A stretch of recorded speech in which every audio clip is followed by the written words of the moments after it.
Good evening.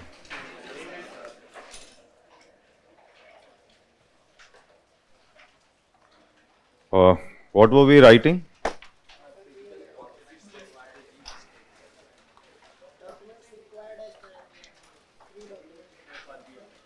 We have written fiscal policy strategy statement, isn't it?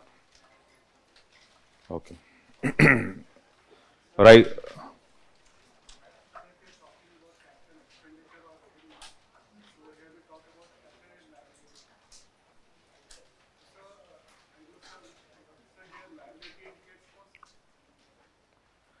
For the capital expenditure? Okay. So, when I use the word asset, here we have defined something like asset can be infrastructure. Okay. Asset is something that gives you regular return. Okay. It can be a physical asset like infrastructure. Okay. Or it can be something like even a loan for the government, loan which government is giving. Because a loan given by the government is that entity on which government is receiving regular interest. So that is also we are treating it as a asset. So one is the physical asset, another one is the financial asset. Either ways, both. It's not just physical, it's also financial. And that is the reason loans related aspects also we are talking it, putting it under. Is that okay? Yes. Liability again the same aspect. When the government takes the loan, then liability for the government is increasing, isn't it? Because government has to pay back the loan along with interest. Okay, so either ways here. So when I'm talking about the loan which government is giving, it is an asset for the government, but the loan which government is taking, it is a liability. Okay.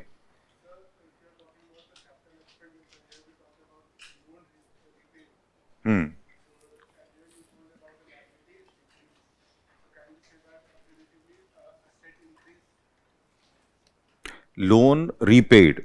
No. What is the meaning of loan repaid? Loan repaid is the loan which you have already taken. What did that loan which government has taken, what did it create? Did it create a liability or an asset? Liability. Okay. So when you repaid, that liability is going to? That is that okay? Yes. Is that clear? You have seen the question papers? What happened after seeing? Confidence increased? Khalas. Okay, so after seeing the question paper, you got a booster, I believe, right? No, you should have got a booster saying that though I study or don't study much, okay, so though I work for 15 hours or 5 hours, okay, it is all about your mental strength on the day of exam. Okay, this is the learning from that question paper. No. Yes or no? Yes.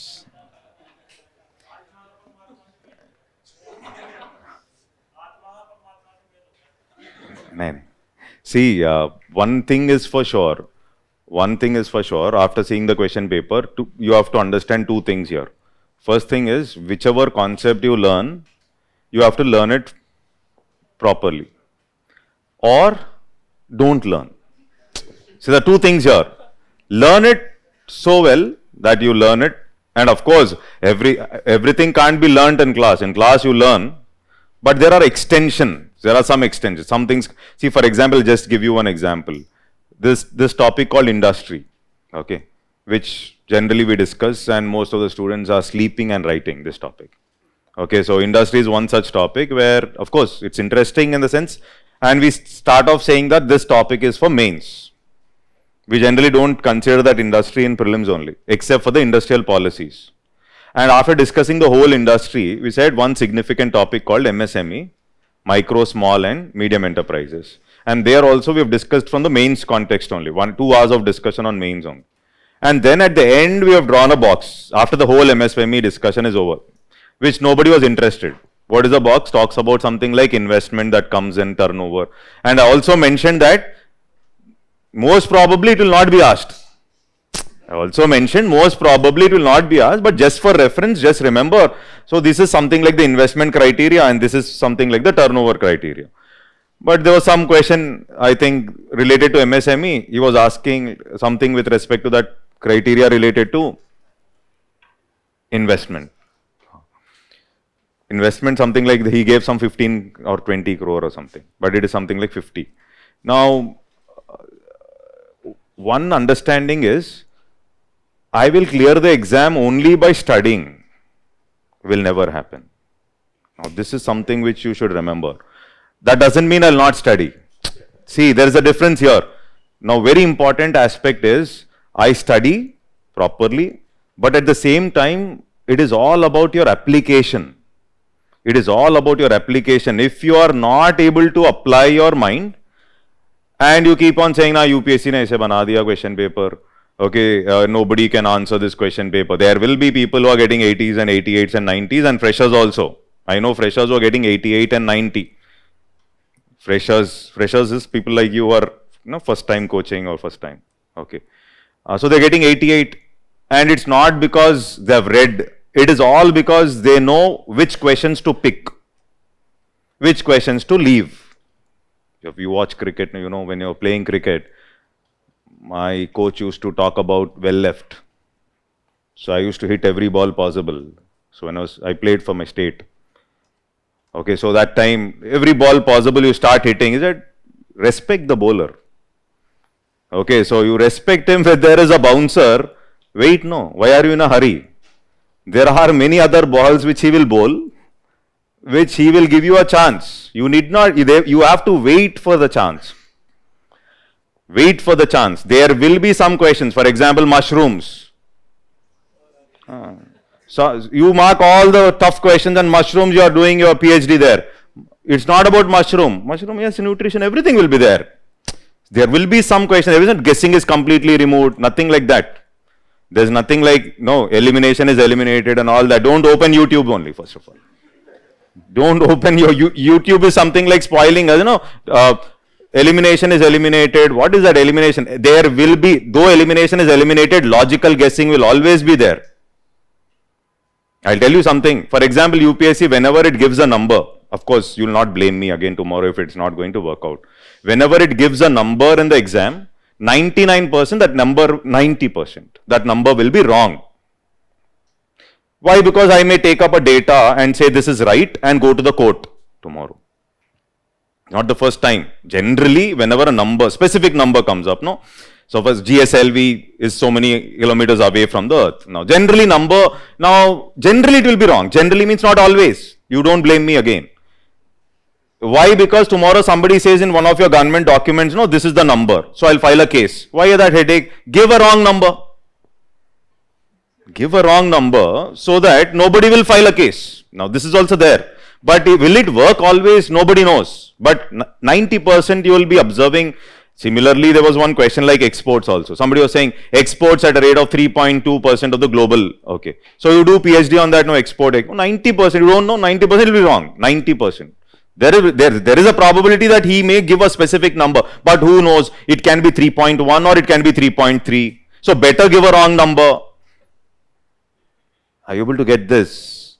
Now this is something like you observe when you're solving previous questions. One student was saying, why to solve old questions? No, everything is new. No, everything is not new. There are previous questions. There will be options of previous questions. Few are tough questions, few are easy questions. Picking up questions is all. It's not like giving up. Now, see, and many a times, we fix on economy, we fix on modern history, or we fix on environment. That is not there now. So, this is something like, see, sir, total 10 questions from economic survey. Somebody, he is giving his analysis. Okay. Somebody else will say, no, 15 questions. Actually, the questions which you can mark from economic survey can also be marked without reading economic survey. Then how can we call it as economic survey?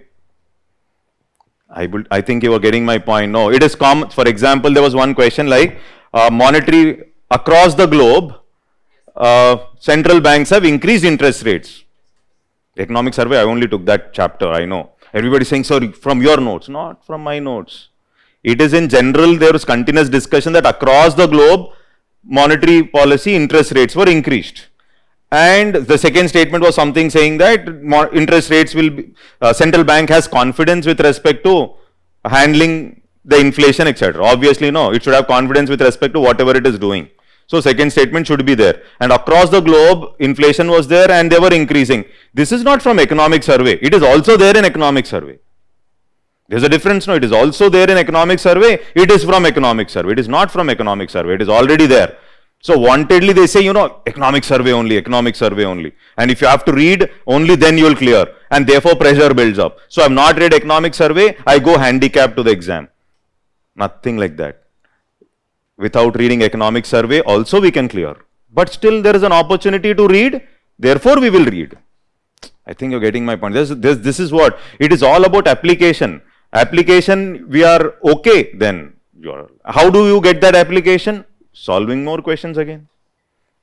Solving more questions. See, conceptual questions have increased. Conceptual questions have increased means he's asking 1, 2, 3, no? If somebody is asking 1, 2 and 3, then obviously you don't have an option there. You should know the concept. Otherwise you don't know. If you don't know, you leave it. Otherwise it will become a trouble. And somebody was saying, all the questions, I've opened a YouTube video. 80% questions have come from our notes. Okay, fantastic. That will never happen. First statement is coming from your notes. Then what about the second statement? The question is, investment trusts, everybody knows. We also taught, but we have not taught like what will happen if dividends or income, that is what he has asked, no? Income and dividend from that, will it be taxed? Common sense is that dividends will be taxed generally. Okay, but for a student it is difficult obviously. In the exam hall, no, he is giving some twist or something. So that's a tough, difficult question. I think you're getting my point, right? So extensions of the concept you have to work on. Extensions of the concept, how to work on extensions of the concept? Extensions of the concept can be worked through internet only. See, that means I'm reading something like an investment trust. Earlier you will read what it is. Now you will read extensions of what it is. This is what you have to do. Anything that is coming up in news, and there are some significant topics from where questions are coming. What is a significant topic? Significant topic means something that is important for next 3 years. Example, GST. GST is not a current affair. GST is something like a significant topic. Similarly, 15th Finance Commission. It's a significant topic. That means next 2 years also there can be questions. So these are not current affairs. You can say these are historical questions, or you can say questions which are important for next 2-3 years. So this is an area again, because why everybody is doing PT and therefore is not interested, UPSC. Everybody is reading PT and therefore UPSC will not ask. UPSC wants to give something, it wants to show that we are far better than the, yes, obvious no, that is obvious no, and he is good. And he is good and dangerous. Some questions nobody can answer. Some questions nobody can answer. You would have guessed it right, that's all. So some questions are there. Yes, pulled it from some IUCN website and that. This. But some you can answer. Orangutan and which one is close to humans. You can. There if you are making mistake. Finish. Sloth bear. Some students have marked sloth. How? What is that? This is suicide. This is suicide. No, what is suicide? It's not about marking the difficult one. You don't need to be an environmentalist to mark that. Which one is close to human will make a stick. For that, in pressure, I've marked sloth bear, then you have to slog for next 1.5 years. This is where you have to be very careful. That's all. Okay, fine. Let's start. We'll write one more document. So, one more document. Before I write that, did I give you any mains question? Public expenditure management? Okay. No? Write this question. Write down. Previous question only. Yeah, let's see how you will approach this. Write this question. Public expenditure management is a challenge. I gave this question. Okay. No? Okay, write down. I should have mentioned it, I have not dictated. Okay, public expenditure management is a challenge to the government of India. Challenge to the government of India.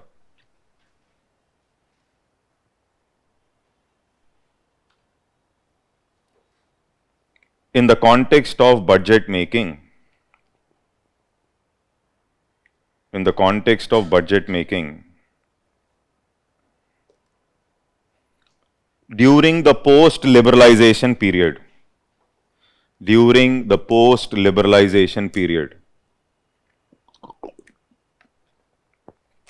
Clarify it. This is a 15 marker he has asked. Clarify it.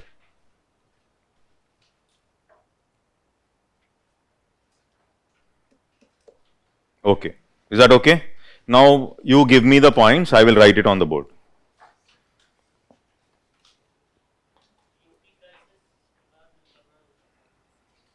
क्या हुआ?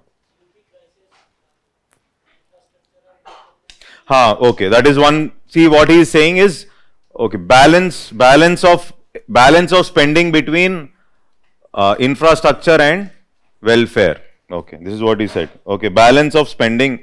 Other than that, think of other points. What else you can think of and add? So one other important aspect is, listen to this, government's tax to GDP ratio has been not decreasing, was less only. It did not improve in spite of tax reforms. In spite of tax reforms, the problem was, one is this tax to GDP ratio did not increase. That means the tax base did not get widened. Tax base did not improve. Are you able to get this? This was also a problem during that point of time. Though you have come up with reforms, tax base has not increased or tax base has not widened. Then what else?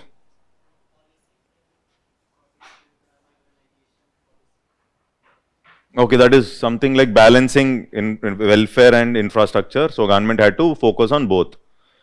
Anything from the class we have discussed during that point of time. For example, I have talked about 80th Constitutional Amendment Act. Did we discuss? This was which period? 2000. After this, what has happened? All the taxes, including corporate tax, was made part of which pool? Divisible pool.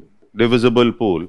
From which center had to share maximum revenues with the state. When center is sharing maximum revenues with the states, center will have less money in hand.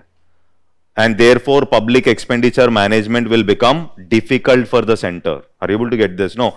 So, are you able to follow this? Okay, so 80th Constitutional Amendment or after the 10th Finance Commission recommendations. Okay. And subsequently, even the 14th Finance Commission recommendations later, which has increased the sharing of divisible pool of taxes from 32% to 42%. Is that okay? Okay, so which has constrained center's revenues, or central has to share more revenues with the state. Therefore, it has curtailed the capacity of the center with respect to budget making. Is that okay? Understood? Then, what else? FRBM is anyhow there. See, welfare here, if you observe, you should also be writing, for example, welfare means here, government has come up with schemes like MGNREGS, midday meals, all that. Okay. On the other side, you are focusing on infrastructure development, etc. That is, that I am taking all that welfare schemes there only. And then, nahin, wo sab ho gaya. Okay. Government also had to maintain its, this is called as rule-based fiscal policy. Rule-based fiscal policy. Very important point. Rule-based fiscal policy will constrain the government from its spendings. You have to bring your RD to 0, FD to 3%. Your hands are curtailed. You cannot spend beyond a particular limit. So, budget making process is going to become challenging for the government. Another important problem is, after 1991, the question is what? 1991. After LPG, Indian economy got exposed to external shocks. Indian economy became more vulnerable. So, that is another important understanding, that Indian economy has become more vulnerable with respect to external shocks. And this can be seen through global financial crisis. When was this global financial crisis? 2007-8, subprime crisis, 2007, global financial crisis. So, this Again, because of this government, that means Indian economy was more vulnerable to these shocks because you opened the market. If you wouldn't have opened the market, that means LPG, because of LPG only this took place. So you opened the market, and now we have global financial crisis has increased the government had to increase the fiscal stimulus, etc. So budget making process of the government started becoming again challenging after 2007-8. Or another important problem is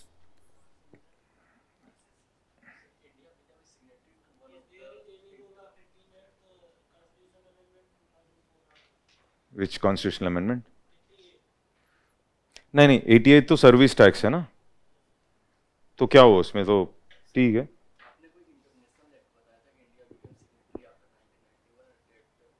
Washington का वो तो ठीक है, वो मैं जो discuss कर दिया वो ठीक है. आप बताओ दूसरे कोई पॉइंट्स.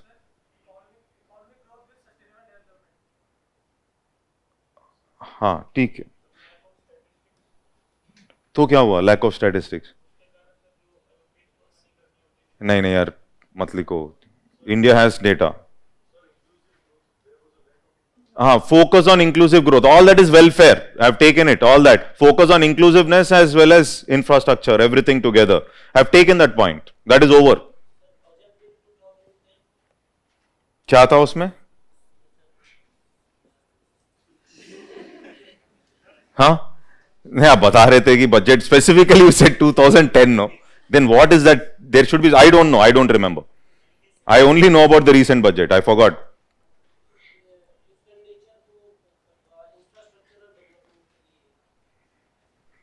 ठीक है, I don't know, I don't recollect. ठीक है, छोड़ दो अभी, लीव इट.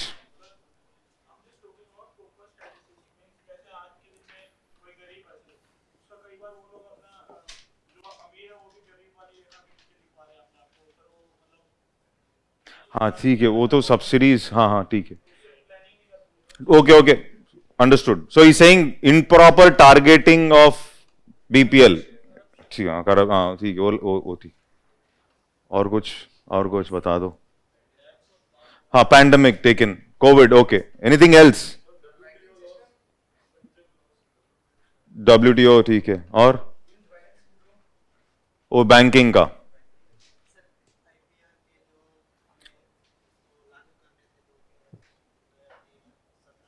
ठीक है यार, intellectual property rights.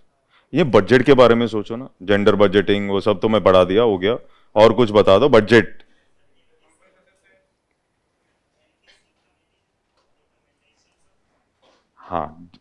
Okay, very good. Okay, so FRBM amendments also. That is FRBM amendment. Did I talk about encasing? FRBM amendments in the format of encasing committee recommendations, which specifically talks about reducing the debt to GDP of the government. Is that okay? Debt to GDP. Debt to GDP of the government should be reduced to something like 60%. Okay, 60. Earlier it was 70. They said get it to 60.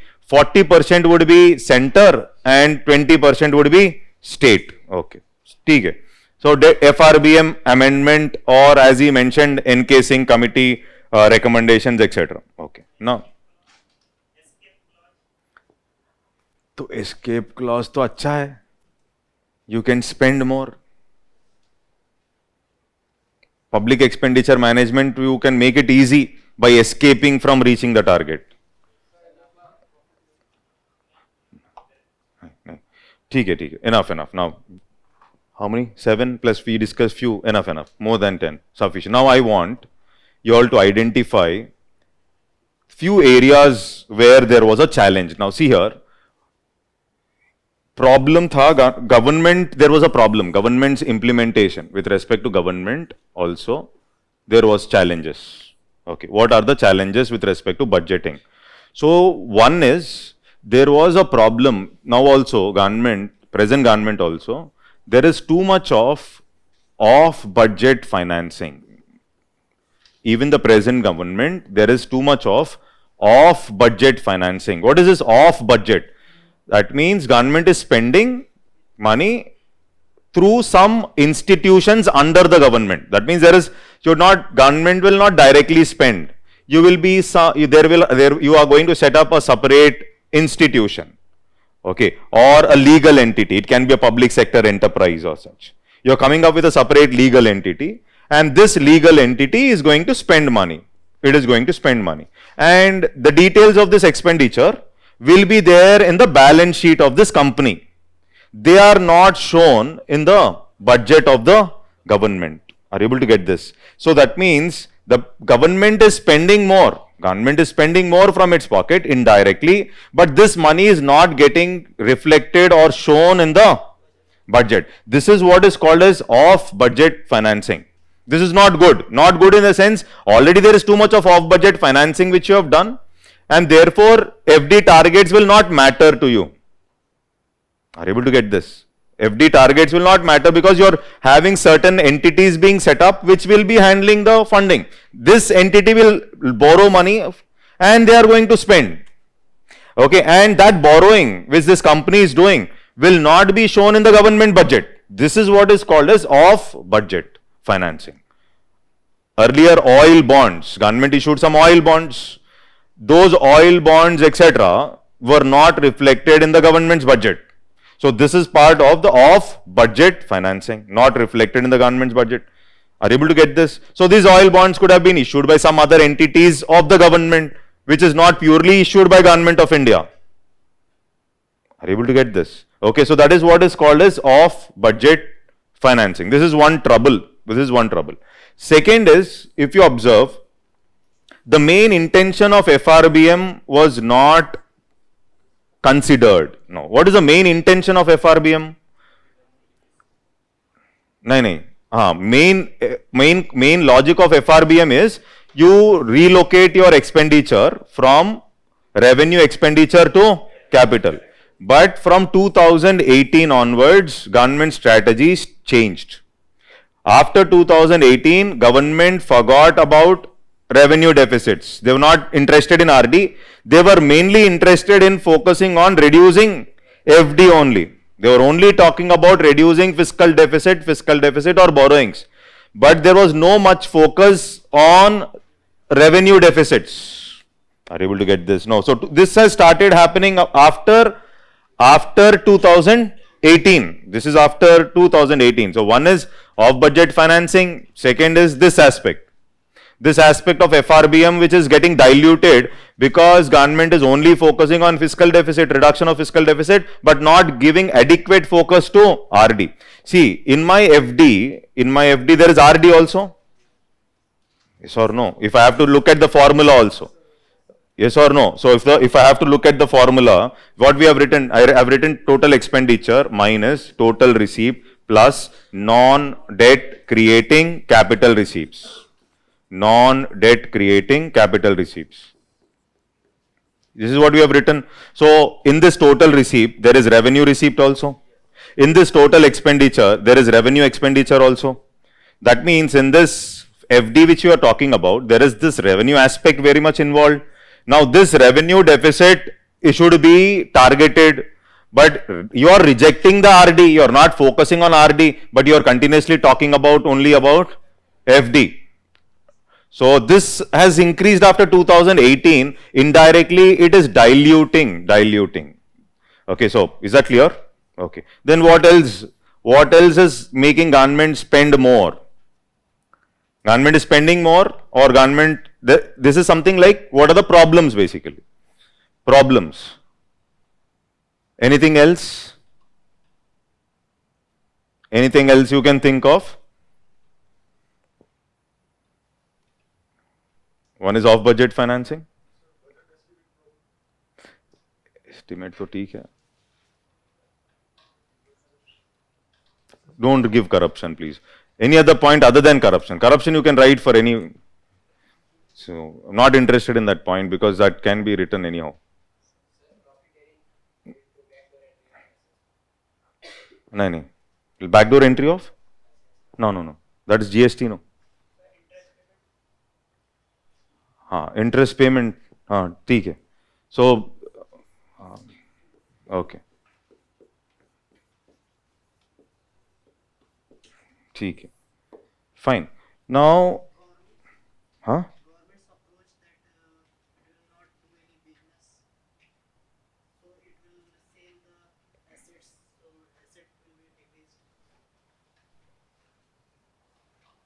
government's approach that it will not do business. That is good, no? So, sir, capital, those which are profit generation companies which will be not with government. Hmm. So, when you tell us with their No, no. Okay. See here, government. Listen. Till here, is it clear? Now, what did government do? Positive aspect. Can you tell me something positives done by the government for reducing the deficits? Positives done by the government for reducing deficits. So one is this negative aspect, which I will write in the conclusion. In the conclusion, I will write, though public expenditure management is becoming challenging for the government, in the recent past, government started doing these activities. What are the activities? One activity is, if you observe, government started focusing on something like, as he was talking about, one is government also started focusing on strategic disinvestment. I'll explain what is the word. Government started focusing on strategic disinvestment. Okay, so what is this word? We'll come to that. Everybody knows what is disinvestment. Okay, everybody knows what is disinvestment, isn't it? Okay, so government, even in the present budget and even the last year's budget, government started focusing on strategic disinvestment. This is very clear. Government is very much focused on fiscal consolidation. So fiscal consolidation means government is focused on reducing the fiscal deficit. Okay, fiscal consolidation through what are the different ways of fiscal consolidation government is doing? One way of fiscal consolidation of the government is government started focusing on schemes like if you know, government started focusing on schemes like give it up. You give up subsidy, we are not going to put money from our pocket. So you give up subsidy, that money we will use to give it to the rural mother. Gas cylinders, give up subsidy, give it up. Or if you know, even with respect to other aspects, for example, government started focusing on nudge techniques. Okay, nudge. Okay, government in the recent past, last 2-3 years, government was focusing on nudge techniques. Now, nudge is something like a slight push to bring a favorable behavior. Slight push to bring a favorable behavior. So here, nudge means it is something in between. Nudge is in between punishment, and incentive. In between punishment and incentives. Okay. What is an incentive? Incentive means you take GST number today, we will give you interest subvention of 2%.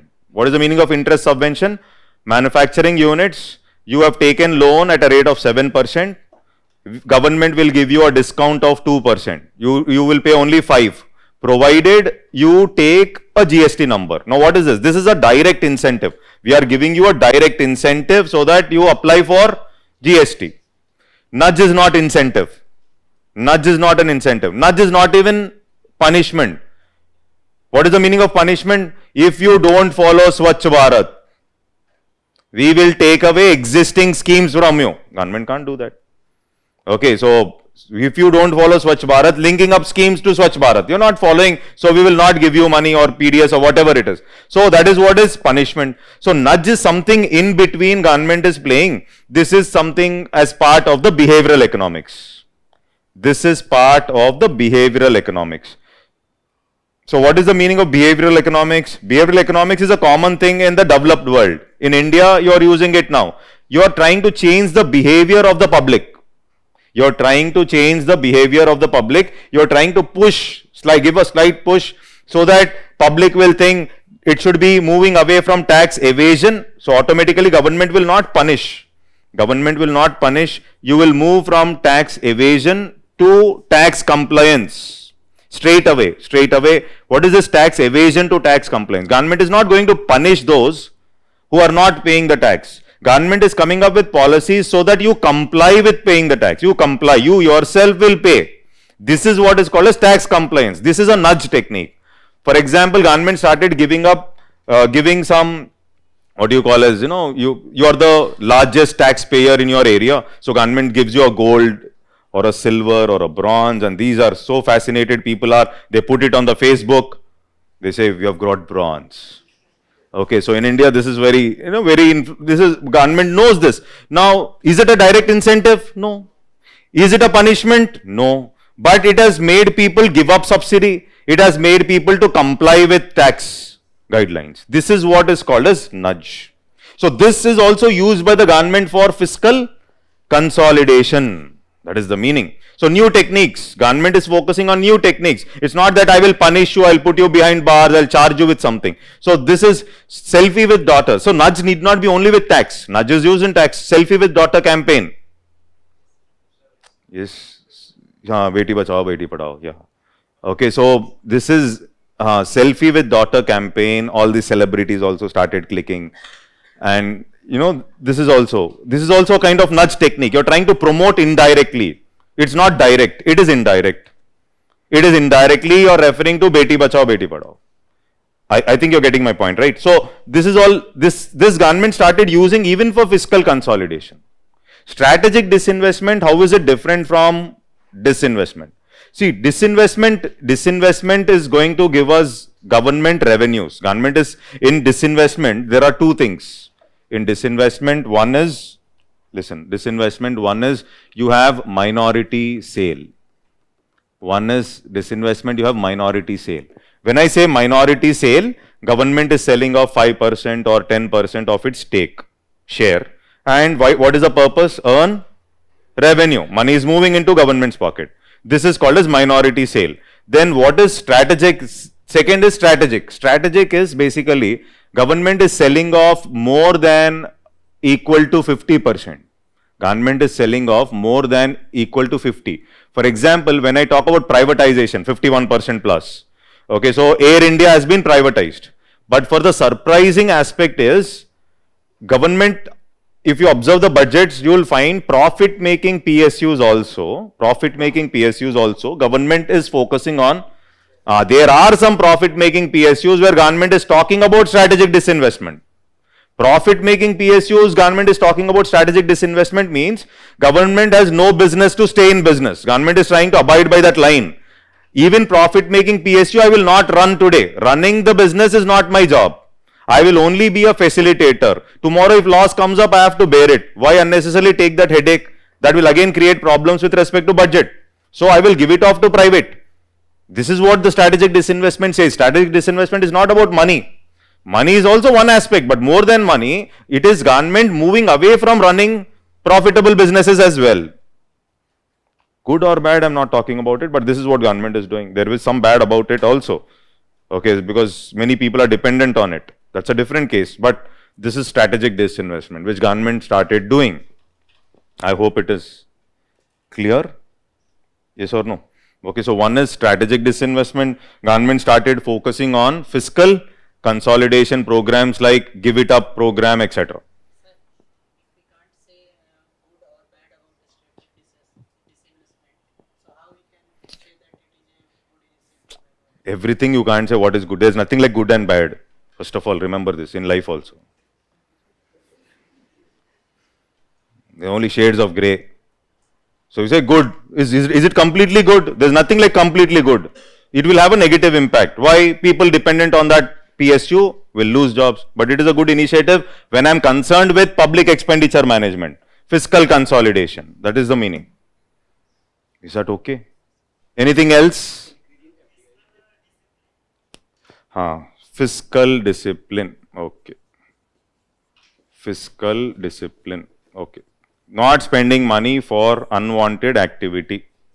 Not spending money for unwanted activities. Okay. And government strictly is focusing on reducing its public debt. Strictly it is focusing on reducing its public debt. Okay. See, one is you know the topic. Second is if there is a question, then you need to get those valid points. I hope it is clear till here. Understood something? Okay. We'll write. You will try the question later. I'll make you write after some time this area. So just move ahead. Continue with the fourth statement. Write down.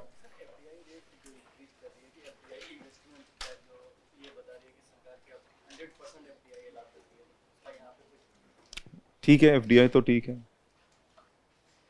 See, government started focusing on public-private partnership. So government will not spend money from its pocket. So you're allowing the private player to bring in efficiency. All that also is an extension only. So what you are saying. So these are extended points. PPP. What is the meaning of PPP? Public-private partnership. That means government is not spending everything from its pocket. Okay. Yes, yes. Write down medium-term expenditure framework statement. Medium-term expenditure framework statement.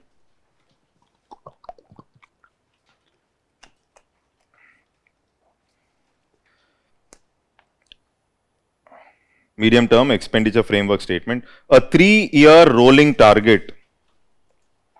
A 3-year rolling target. 3-year rolling target for the expenditure indicators. For the expenditure indicators, specifying underlying assumptions. Specifying underlying assumptions. Specifying underlying assumptions and risks involved.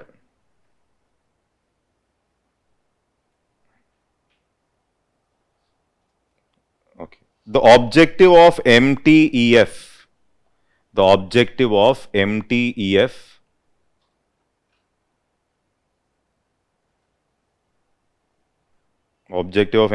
is to provide a close integration.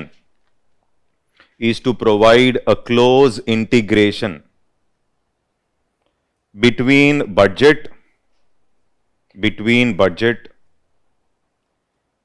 and FRBM statement. Okay.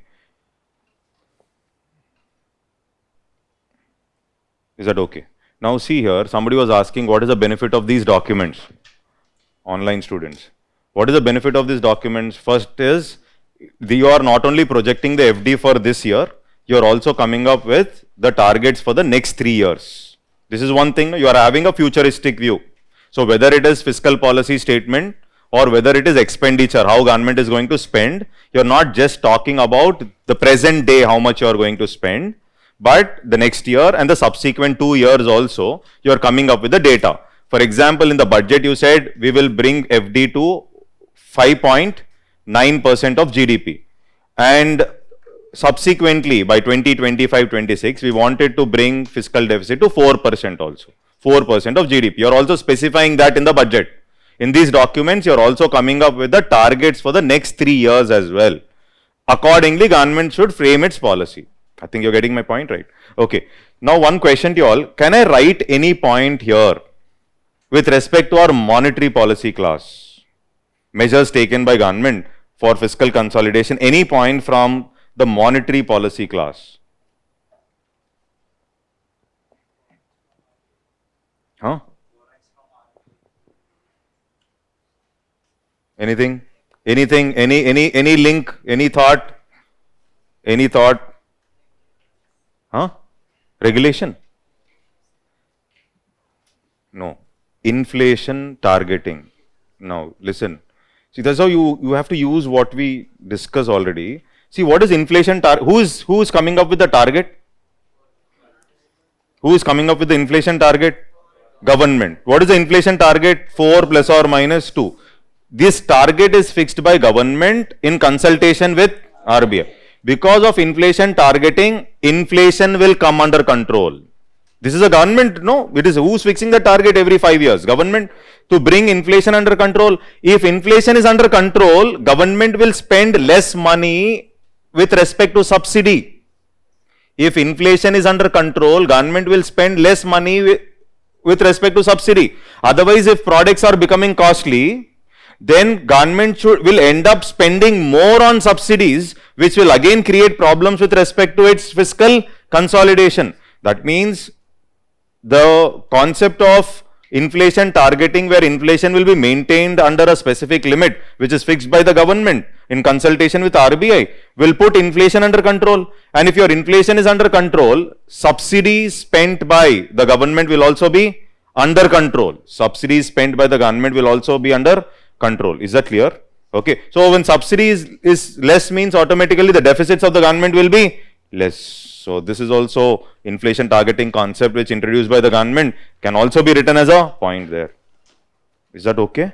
Yes. Then clear, right? Then put up a heading. FRBM targets to be achieved by 2015. FRBM targets to be achieved by 2015. FRBM targets to be achieved. See, in 2012, they came up with amendments. Then again 2015, again amendments. They were keep on postponing the targets. So write down first point. Eliminate RD. Eliminate RD by March 31st, 2015.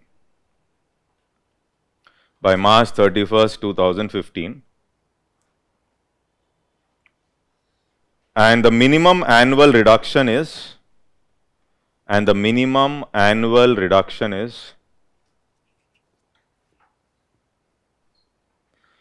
0.5% of GDP. 0.5% of GDP. Is that okay? 2, write down. FD target should be reduced. FD target should be reduced to 3% of GDP. To 3% of GDP by 31st March 2015. By 31st March 2015. And the minimum annual reduction is, 0.3% of GDP. Is that okay? Next, put the heading. Amendment in 2015. Amendment in 2015. And the target to be achieved by 2018. Amendment in 2015 and the targets to be achieved in targets to be achieved by 2018. They were postponing. So, first point, write down. RD to be eliminated by,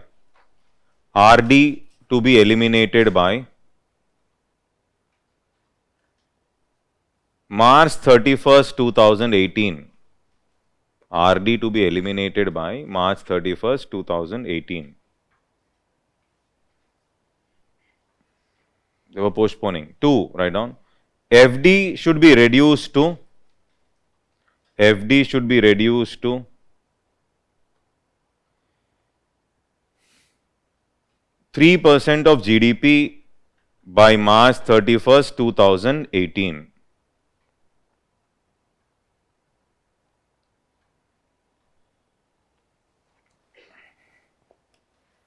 Okay. Now put the heading FRBM Review Committee encasing. FRBM Review Committee encasing, and we will see some data of the present budget. FRBM Review Committee encasing.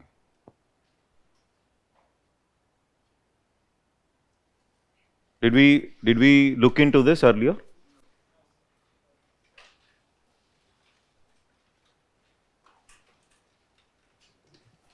So here if you observe some observations, some clear observations here. Okay, one is if you see it was a 45 lakh crore budget. Just observe, it's a 45 lakh crore budget. Okay, and another important observation here, revenue deficit targeted to be how much? 2.9. Okay, and which is lower than the revised estimate. Did we talk about revised estimate? Remember revised estimate when I am framing the budget for the next year? Remember that? Okay, so that should be very clear. For example, I'll see here, whenever I am coming up with a budget for the next year, that is 2023-24, that means you are coming up for the budget for the future year. This is the budgetary estimate of 2023-24. So what is the data which you have? One is you have, this is the budget, 23-24, this is the budget. Okay. You have the revised estimate of 22-23. This is the revised estimate. I hope it is clear. Here, this is the budgeted estimation, budgetary estimate of last year, 22-23. And you also have the actuals of 21-22. If you remember, I mentioned this. Okay. Now, if you observe here, revenue expenditure around 35 lakh here. You can observe this revenue expenditure. Capital expenditure around 10 lakh. Remember from 2016, 2.5 lakh to 10 lakh crore. That was the jump. That there was an arrow. There was a graph which I showed you. Okay, from 2.5 lakh crore to 10 lakh crore. This is the observation. Okay. Now here, of which capital outlay is so much and loans and advances. Now total expenditure here is this. This is the total expenditure government is talking about. This is the budgeted estimate. How many lakh crore? Around 45 lakh crore. Now this is visible here, this number. Now if you see the receipt side, revenue receipts is around 26 lakh. That means here this revenue receipts will have tax as well as non-tax. And then capital receipts. Here you will find this is the capital receipts other than the borrowing. There is no borrowing involved here. Capital receipts other than the borrowing. So other than the borrowing means you are talking about non-debt creating capital receipts. So here if you see capital receipts, one is recoveries of loan. This is the recovery of loan. Loans recovered. Did we write there? Loans recovered. Okay, so this is the number. I think this number is visible. Okay, this is the number. And other receipts including disinvestment. This is something like 61,000 crore. Disinvestment, government has come up with a target of 51,000 crore this time. Disinvestment target next year through disinvestment, government said we will raise through disinvestment, we will raise 51,000 crore. Last year the target was 65,000 crore. Last year government said through disinvestment we will raise how much? 65,000 crore. Out of that, in the revised estimate, they observed that they could reach only 50,000. That means 77% of the target they reached. So 65,000 last year was the target. Now this year disinvestment target is how much? 51,000 crore. So here other receipts including disinvestment is something like 60,000. So overall you have got something like 24 lakh. Total receipts means both revenue plus non-debt creating capital receipts. 24. That means you have to borrow some. Okay, 27 here. So you have to borrow. You have to get. So there is a gap here. Are you able to get this? Okay, there is a gap. Okay. Now revenue deficit. So many crores. It is how much? 2.9% of GDP. And fiscal deficit around 17 lakh here, you can observe. That means you should also estimate the GDP also. No? So next year if I am saying my fiscal deficit is going to be 5.9% of GDP. Okay, so that means one estimation is obviously you should know at a rate of inflation what is going to be the GDP, nominal GDP. Nominal GDP means it will take inflation also into consideration. Yes or no? Nominal GDP is what? GDP at current year prices, quantity into price. So inflation also will be taken into consideration. If I remove inflationary effect, that is what GDP? Real GDP. Okay. So here if you see 5.9 and then primary deficit target is around how much? 2.3%. Now here if you observe, so that is how you will observe. Again the next year's budget, you will look into the next year budget. Now it is just like you will just remember few things only, not all, because you need not remember the allocations and all. Okay, next year budget when you see, you'll remember the allocations. So this is what is written here. Okay, and while revised estimate was the same as the budgetary estimate, nominal terms, the fiscal deficit was higher by 94,000 crore, increase of 5 in 22-23. So interest expenditure at 10 lakh crore is estimated to be 41% of revenue receipts. Now this is not good. So out of your total revenue receipts, if 41% of the revenue receipts is going in the form of interest, then that is not good. I think it is clear. Now these are the slabs. This is the proposed slab, but this is the new slab basically. Okay. Now two things which we have understood is the maximum surcharge has been reduced from 37 to 25. This we have understood already. And rebate was raised to 7 lakhs. Tax rebate was raised to 7 lakhs. So there is no confusion with respect to that. So tax exemption, there is a change. It was earlier 2.5 lakh. Now exemption was 3 lakhs. Of course, for different entities, exemptions change again. That is not for you. That is you for UPSC. That concept is not required for you. That is which entity, how much and all. Okay, so this is one area, and then the deficits area, I think it is clear. Okay, so how much is the deficit, etc. And then what is the total? So fiscal deficit around 17,000 crore, and for the first time in the budget, he has used the word called effective capital expenditure. In the budget, he has used the word called effective capital expenditure. So what is this effective capital expenditure? Capital expenditure of the government, central government, plus the money, money which they are giving to the states. Money which they are giving to the states, grants given, which they are using it for asset building. I am not talking about effective revenue deficit. Don't get confused. We have talked about effective revenue deficit. In the budget, he has used the word called effective capital expenditure. Is that okay? Okay, so effective capital expenditure means capital expenditure of the government plus the money given to the states for capital purpose. Both put together is using the word called effective capital expenditure. Okay, and disinvestment, he will ask like this: disinvestment targets of the government have reduced or increased in the last 3 years. No, disinvestment target, now you can see that it was 65,000, target was 65, now it is how much? 51. That much should be clear. This is the, so budgeted versus actual disinvestment. Whether you have reached the target, obviously they're not reaching the target, there is some problem from the beginning. Okay, now this is devolution to states. So from the center's tax revenue, it is estimated to be 10 lakh crore in 23-24, an increase of 7.7% over the revised estimate. In 22-23, the devolution to states increased by 1,31,756 crore from an estimate of 8,16,649. So this is something like they are expecting that the devolution to the states will also increase. Okay. Now in the exam he has asked, of course, which you will do in polity, which I am not touching. For example, what are the factors which the finance commission is taking other than population, income, distance? There are some factors which they take for distributing revenues. Horizontal devolution. Horizontal devolution is how much you are giving to each state. Okay. I think it's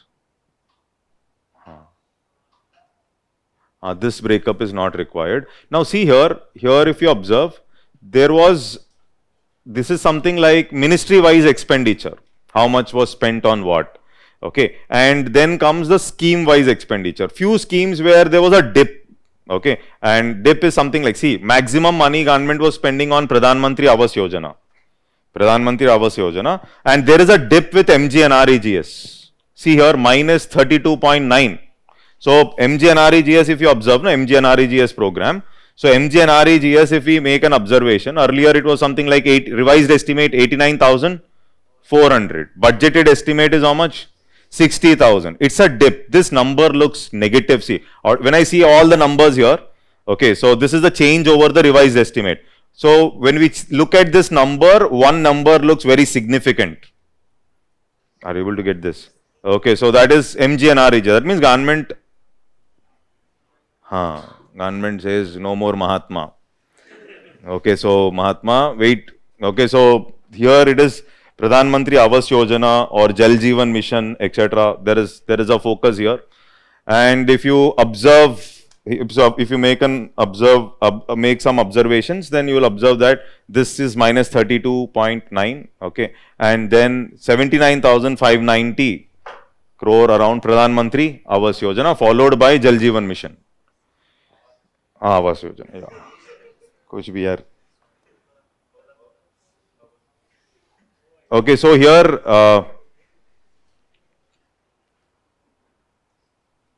that's all. That's sufficient. Okay, so I think well not, you need not dig deep into it, but little, is this clear? Yes. So FRBM review committee, write down encasing. The committee recommended that, write down. The committee recommended that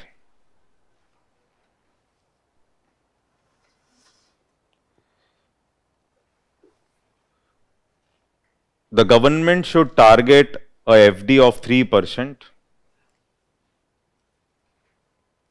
Government should target FD of 3% of GDP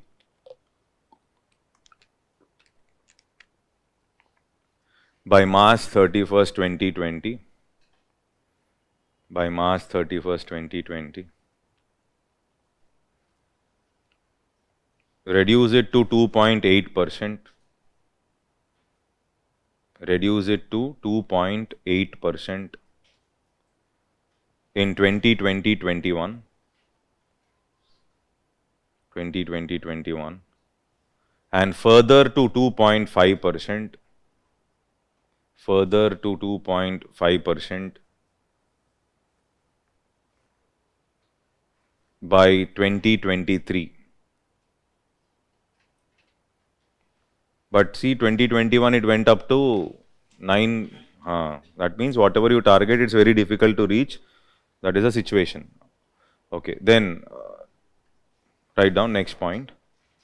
Next point. The committee suggested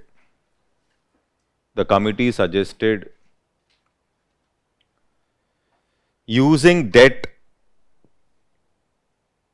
as a primary target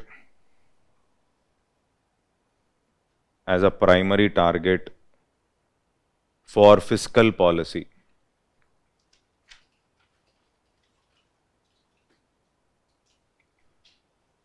For fiscal policy. Government's debt to GDP ratio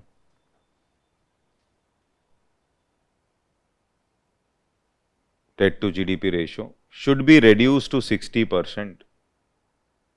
Should be reduced to 60%. With 40% limit for center. With 40% limit for center.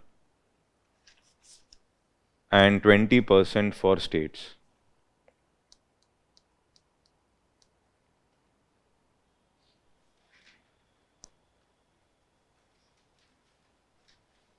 Okay, then next point, RD target.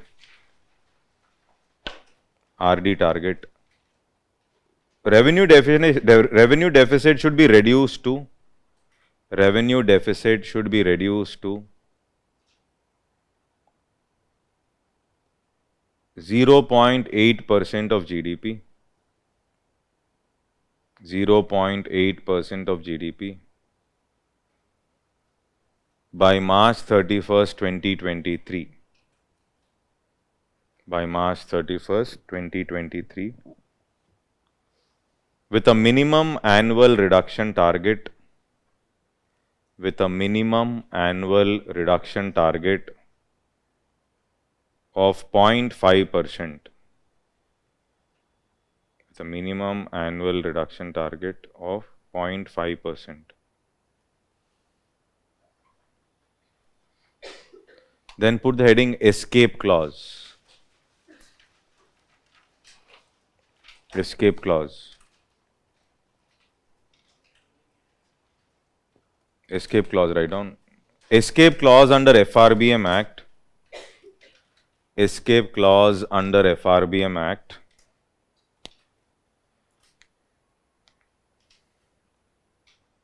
Details a set of events. Details a set of events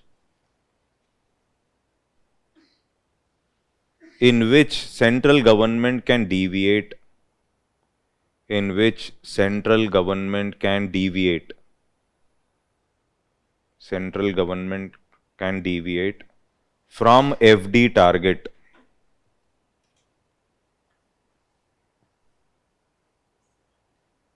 Deviate from FD target. Continue. Encasing committee NK Singh committee mentioned that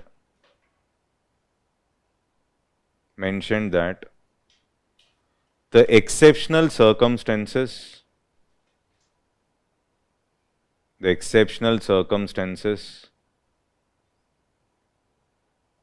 mentioned in the FRBM Act 2003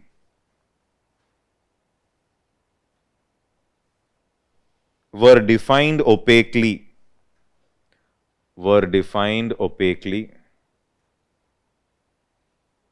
and were liable to misuse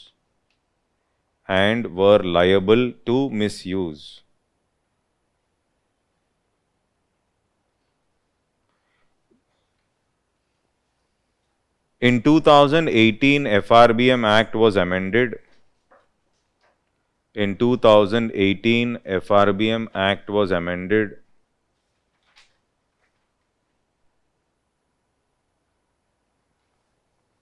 To specify three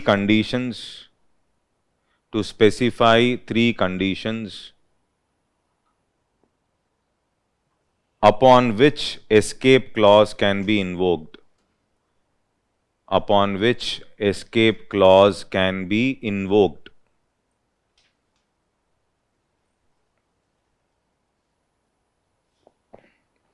Escape clause can be invoked.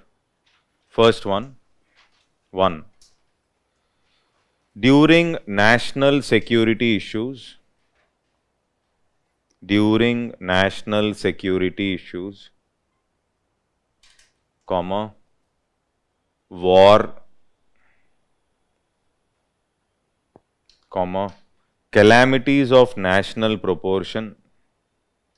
calamities of national proportion,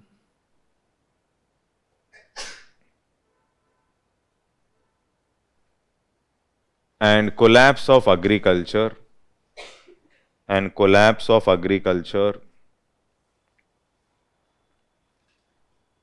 severely affecting farm output, and income. 2. Second one, write down. Structural reforms in the economy.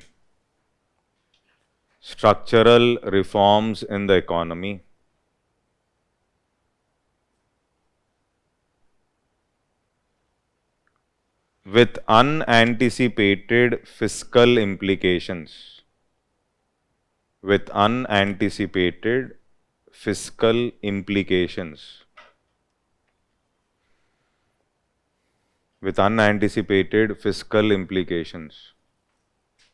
3.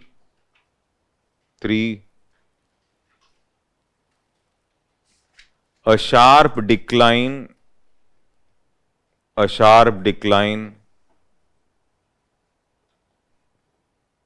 in the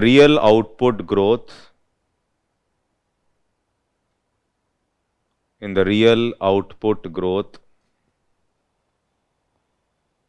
of at least 3 percentage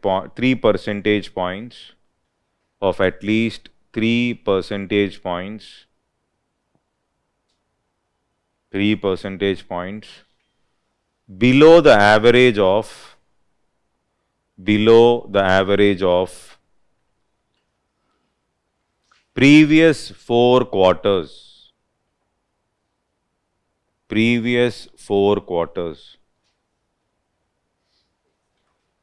Understood, no?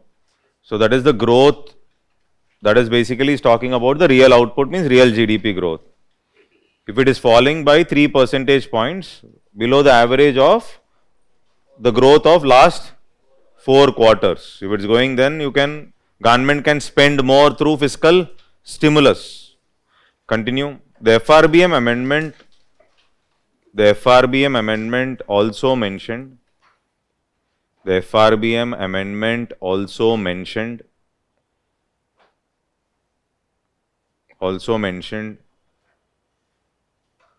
that the deviation from FD target that the deviation from FD target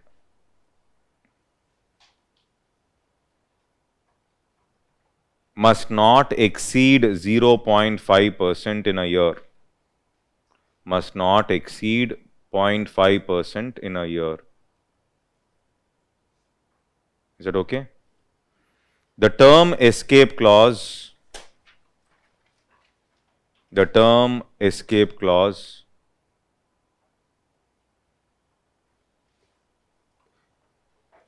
is not specifically used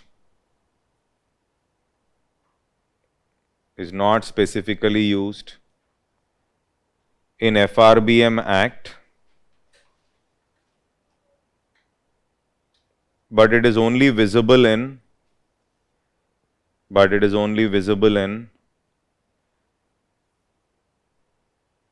FRBM Review Committee report.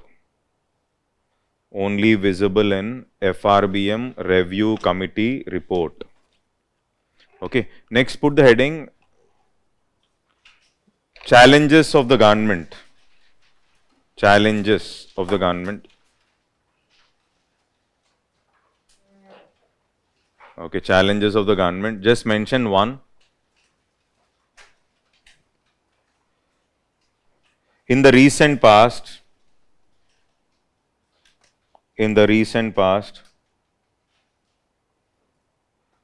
there was increase in off-budget financing.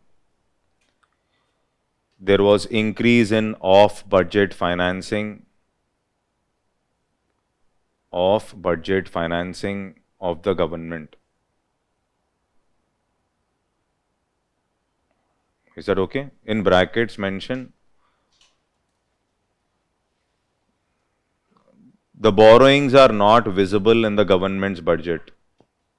The borrowings are not visible in the government's budget.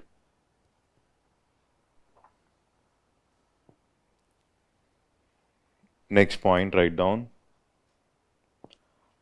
After 2018,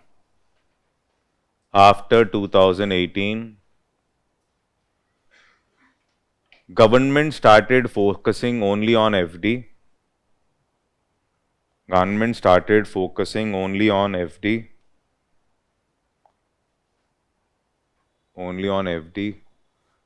Neglecting the RD targets.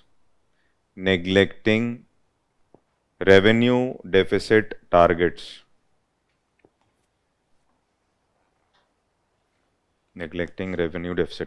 Is that okay? Yes. Then put the heading measures taken by government.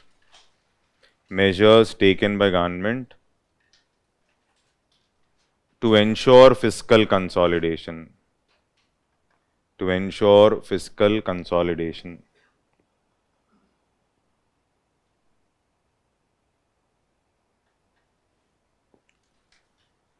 Okay, first point, implementation of GST.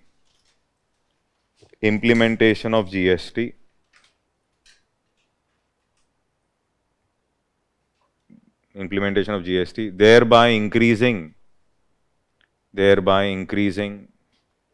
the tax base and tax efficiency.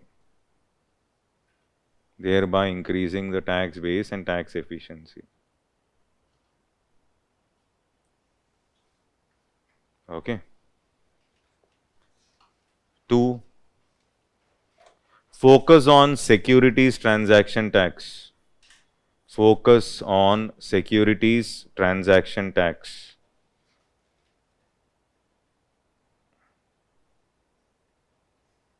Due to increase in tax avoidance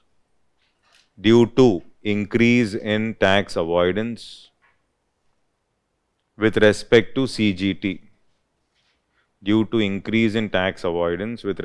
to CGT. Is that okay? 3. Next point, write down. Strategic disinvestment.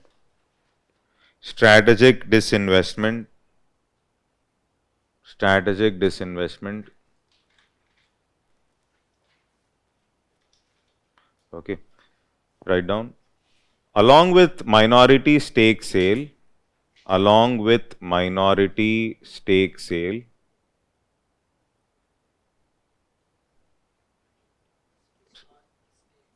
minority stake, is that okay?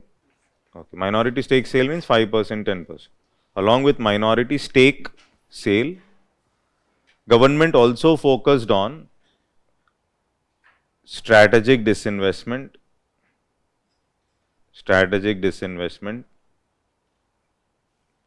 that is disinvesting above 50%, that is disinvesting above 50%, close the bracket, to improve efficiency, improve efficiency and reduce deficits,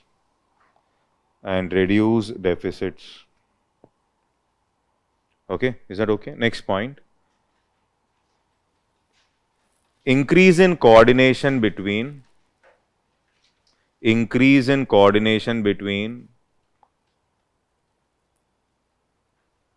monetary policy and fiscal policy of the government.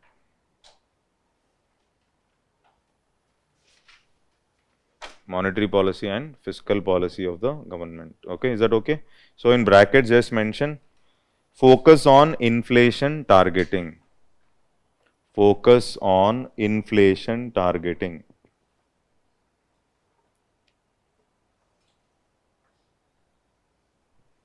Is that okay?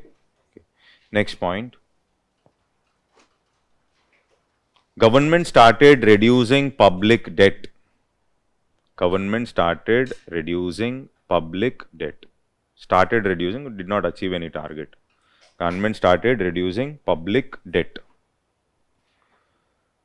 Okay, so stop there. I'll explain. Okay, now when I use the word public debt, okay.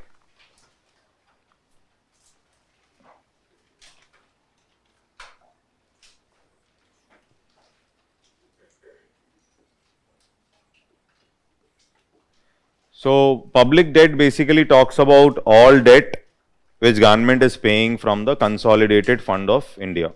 All debt which government is paying from the, heard of this word, no? Consolidated fund of India. Consolidated fund of India. All debt which government is paying from the consolidated fund of India. Okay. And when I use the word public debt, one aspect is government raises debt from internal sources. Internal. Okay. So that means government is raising money from within the country. Two, it is basically, we use the word called external debt. External debt. Okay. So that means external debt is raising money from outside India. So many a times when you are reading newspaper, Nirmala Sitharaman madam says that she is going to depend more on external debt to prevent crowding out effect. To prevent what? Crowding out. Crowding out effect. The meaning of crowding out. So if government also starts borrowing from within the country, then the loans will become costly for the private players, which will crowd out private investment, and therefore in the previous budgets also she was mentioning that we will focus on external debt to prevent crowding out private investment. So we'll focus on external debt to prevent crowding out private investment. Now, when we talk about debt, the debt can be raised from marketable instruments, and also non-marketable instruments, non-market instruments. So when I use the word marketable instruments, of course here I will not dig deep into the different instruments which I will discuss in your capital market class. But when I say marketable instruments are government is issue, it can be even the government securities, it can be through the dated security. When I use the word dated security, it is long term. Dated security means long term. So anything long term is going to be part of the capital market. Anything long term is going to be part of the capital market. That means government is borrowing for more than 1 year. Government is borrowing for more than 1 year. Okay. Then you also, government can also raise money through the T-bills. Remember this word, T-bills. So what is the maximum maturity period for treasury bills? 364 days, isn't it? 91, 182 and 364. That means here government is borrowing for a period less than 1 year. 1 year. So one is government can borrow from marketable instruments, and at times government can also borrow from issuing some rupee denominated bonds, to international financial institutions. So if there are some international financial institutions, okay, so if government is raising money from outside India in rupees, okay, so it is issuing some bonds to international financial institutions in rupees, basically, because external debt, basically, mainly external debt money is raised in foreign currency. That means it is raised in dollars. Okay. Here that means here internal means you are raising from within the country. So why is that there is a need for debt? Okay, so first reason is obviously one aspect is because of deficit financing. Government has to finance the deficit. There is a deficit, government has to finance the deficit. How can government finance the deficit? Government can finance the deficit through internal sources, or government can finance the deficit through external sources. Okay. Internally, government can finance by, it can borrow money from RBI, take money, loans from RBI. FRBM Act says don't take loans from RBI. FRBM Act was mentioning that RBI, please don't subscribe to the G6. Okay, that means don't take loans from RBI, but internal sources it can take, or it can be by RBI minting money and giving it to government, which is not good. RBI minting money and giving it, which is not good because it is inflationary in nature. Last resort is this only. The worst way of deficit financing is RBI printing new currency and giving it to the government. Okay, or deficit financing can also be done by market instruments. It can raise money through market instruments. So this market instruments can be something like dated securities. Are you able to get this? Okay, so dated securities is something like you're issuing some bonds or a market instruments like G6. You're raising money from the market. You're taking loan only. That is also taking loan. Okay, or it can be something like non-marketable instruments. Non-marketable instruments is here, it can be dated securities or it can be T-bills. T-bills also can be sold to somebody else, isn't it? And therefore they are marketable instruments. When I say marketable instruments, means there trading happening. Okay, so when I say non-marketable instruments, there can be some treasury bills which are issued specifically to states. There are some treasury bills which are issued specifically to states. Okay. Now suppose government is coming up with non-interest bearing instruments issued to. Non-interest bearing instruments means non-interest bearing. So I've used this word coupon and non-coupon. Remember? Yes or no? Okay, what is the meaning of coupon bond? Coupon bond is nothing but interest bearing bond. Non-coupon or zero coupon. Non-coupon or zero coupon is non-interest bearing bonds, as simple as that. So if government is issuing something like non-interest bearing instruments to some international financial institutions in rupees, here I am mentioning in rupees. Okay, I am putting it under internal debt. not in the external part. Okay, so this is something like you're raising money or borrowing from within the nation. Now, what is the challenge of internal means of deficit financing? What is the problem of internal means of deficit financing? One is crowding out private investment. Suppose government is taking loans from within the nation, it will crowd out private investment, number one. Number two, if deficit financing is happening because RBI is minting money, it will have inflationary effect in the economy. Inflation, it will lead to inflation. Yes or no? So that is about the challenge, basically challenge with respect to the internal means of deficit financing. Okay. Now what about bond yields? Okay. What about bond yields? Okay. So if inflation is increasing, what will happen to bond yields in the economy?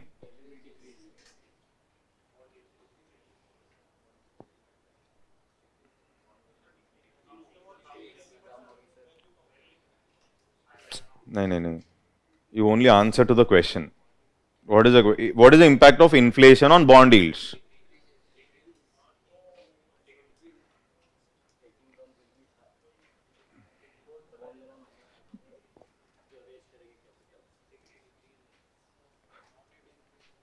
Huh? Inflation बढ़ेगा तो हमारा फिर interest rates बढ़ जाएंगे. No, no. No. It's not affected. Either it increased or I did not give not affected as an option only. Okay, so okay, now I'll come to that. I'll come to that. Before that, is this clear till here? Okay. Now the question. First answer my question. No. Huh. Sir आपने बताया कि जब इस सरकार देश के अंदर से लोन लेकर के हम डिफिसिट फाइनेंस करते हैं तो ये इन्फ्लेशनरी नेचर होता है. तो सरकार वापस जब ये फॉरेन से लोन ले रही है और वापस ये मार्केट में है तो इन्वेस्ट कर रही है, तो यहाँ पे इन्फ्लेशनरी नहीं नहीं, मैं बता रहा था कि आरबीआई जब करेंसी स्ट्रेट दे रहा है गवर्नमेंट को, that is inflationary. Okay, other things also may have inflation, but this has the highest impact on inflation. No, this has the highest impact. Okay. Okay. Now the question I have asked is, listen very carefully. Till here I think it is clear. Okay. So the question I have asked is, what is the impact of inflation? This is the question. Inflation on bond yield.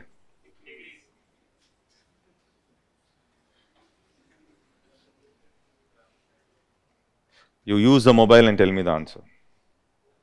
So confidently. You can use the mobile also. Chalo. What is the impact of inflation on bond yield? Now, सोच के बताओ ना. What you think? No, without thinking, don't give answers. No, what should it be? Don't turn your pages also. Bond? Nobody can predict. Nobody can. Bond yield will increase. Why?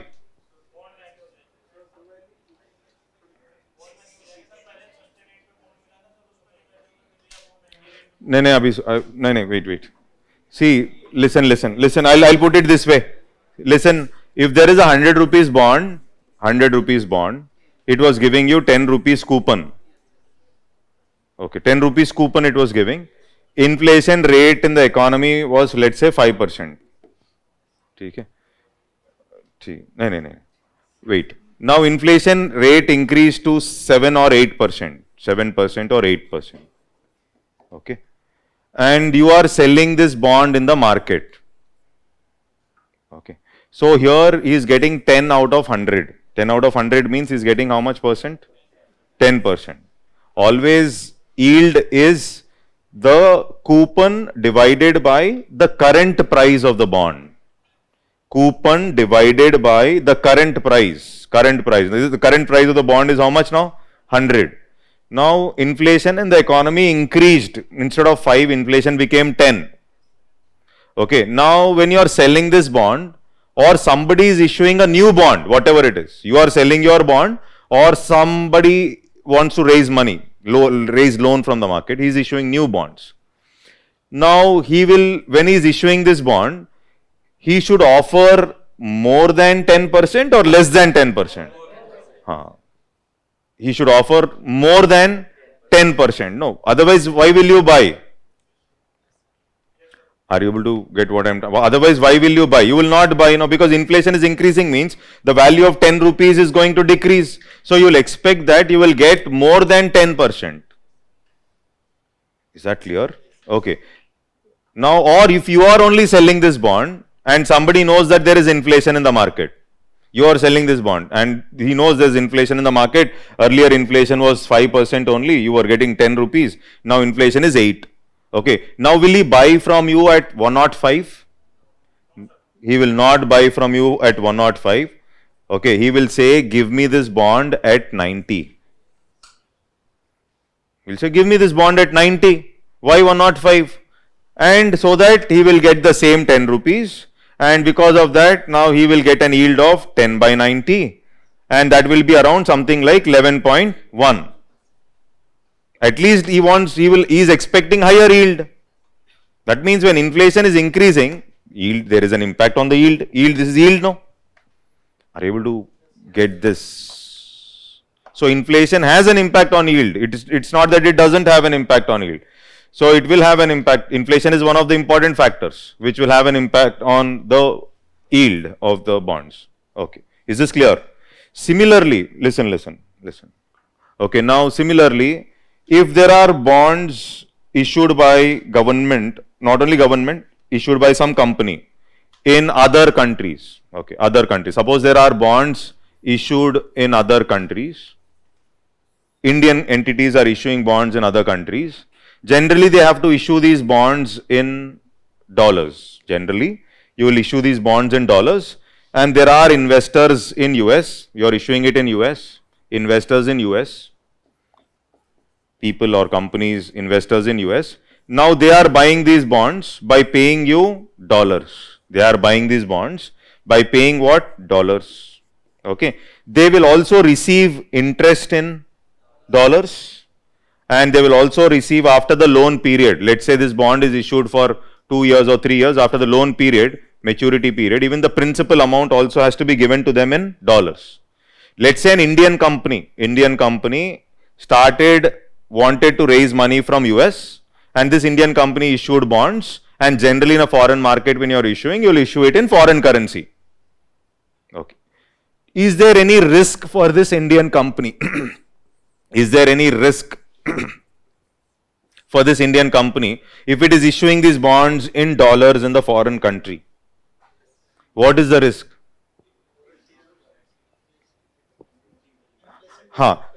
No. Let's say they have issued these bonds when $1 is 50. Okay. Now, just an example, but they are paying interest when $1 is 100. Of course, it's a hypothetical case. Let's say 70 became 75, whatever it is. $1 is 50. That point of time, they've issued the bonds. And now $1 is 100. Means what has happened to rupee value? Depreciated. Let's say each investor is getting $1 interest here. Each investor is getting interest, $1. So now 100 rupees has to be converted into $1 to make interest payment. Is that okay? 100 rupees into $1 you are converting to make interest payment. And also when you are paying back the principal amount also, you have to convert 100 rupees into dollars and make payment. So that means this loan is becoming costly for the company. This is a loan, no? By issuing bonds, this loan is becoming costly for the company because of currency risk. This is what risk is this? This is currency related risk. Because of this currency risk, the loan started becoming costly for the company. Okay. Now, there is one more option. Generally, if these bonds are issued, there are some bonds which are called as masala bonds. These are bonds, these are basically rupee denominated bonds issued in other countries. Now, these are what? These are rupee denominated. They are denominated in rupees. These are rupee denominated bonds. Rupee denominated bonds. They are rupee denominated bonds issued in other countries. Now the same example. Let's say there is a company. This company is issuing bonds in US. Okay. And there are investors. And these investors have to buy these bonds in US.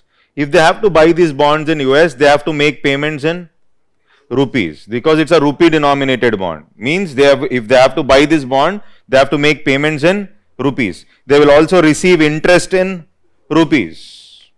Okay. Now this is rupee denominated bond issued in other countries. This is called as what bond? Masala bond. Now that means the risk that was there on the company, now is shifted on the investor. Now this fellow's headache. You have to convert rupees into dollars. It is his headache now. Rupee into dollar conversion he will do. Are able to get this? So that is the reason there is something like, why should they raise money through rupee denominated bonds? So when I say rupee denominated bonds or rupee denominated non-coupon, whatever it is. So rupee denominated means these bonds have to be purchased in rupees. So what are masala bonds basically? Masala bonds are rupee denominated bonds issued in other countries. So there is a logic behind issuing bonds in rupees. There is a logic behind issuing bonds in rupees. Just like that, nobody is going to issue. So there is some logic behind issuing bonds in rupees, because one aspect is currency risk is nullified to some extent for the company. Is that okay? Understood? Okay. So for public debt also, if there is interest-free bonds or non-coupon bonds, they are issuing from outside, when I am talking about government, which is taken by the financial institutions outside. So that will also be part of the debt, internal debt, which I have written, because it is in rupees. That is what I have written here. Okay, so is this clear? Okay, so there is a purpose for issuing rupee denominated bond. See, whenever there is a prelims question also, for example, impact of inflation on yield or whatever it is, you should not mark immediately. You should check no one's like what is he saying, whether there will be impact or not. So straight away if you mark, then automatically now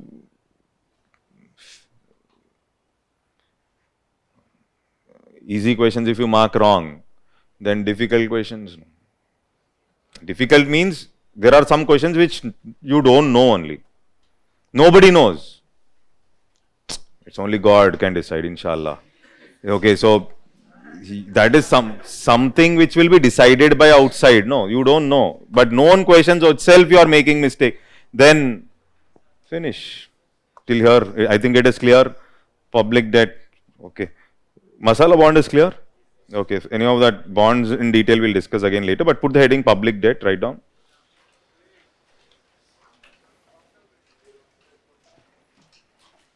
Break I will give 5 minutes, 5-10 minutes. Break. This is your second class today? Then write down. Public debt. Public debt, write down. Write down public debt. Very enthusiastic class. But the problem is, at times so naughty that teacher gets diverted.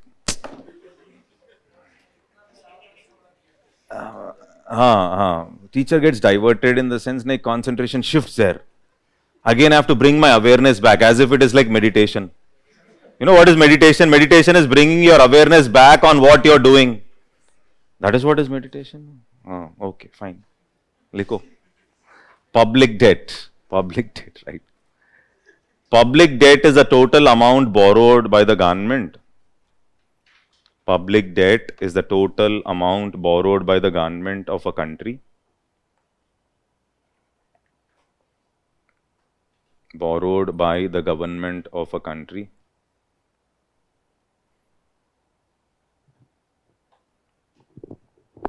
When the government's revenue from taxes, and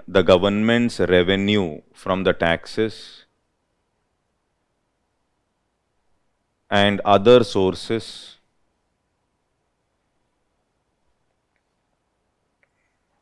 falls short of its spending requirement.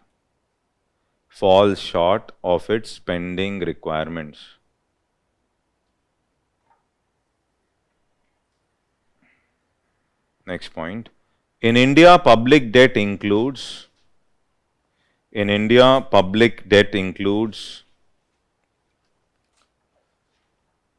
total liabilities of the union government,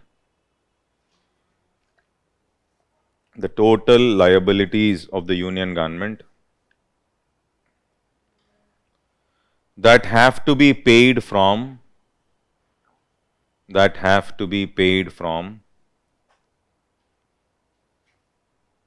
The Consolidated Fund of India.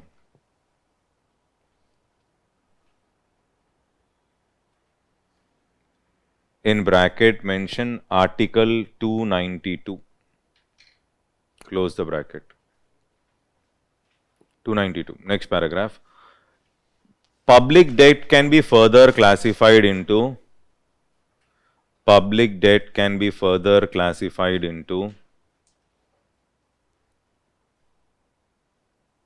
internal debt and external debt.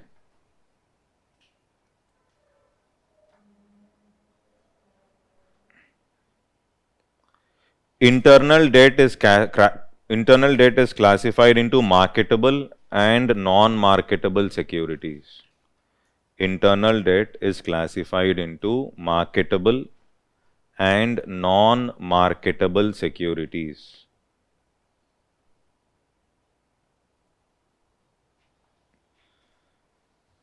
Marketable government securities include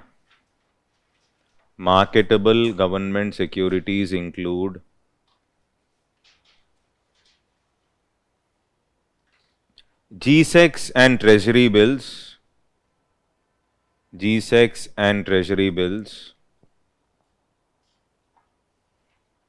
issued through auction.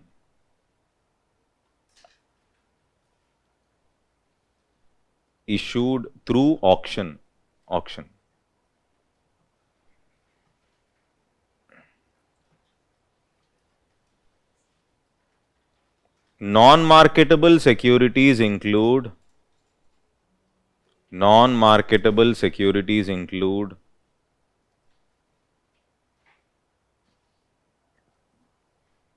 intermediate treasury bills,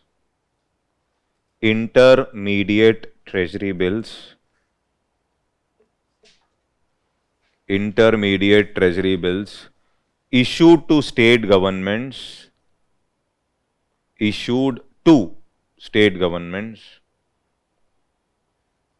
and special securities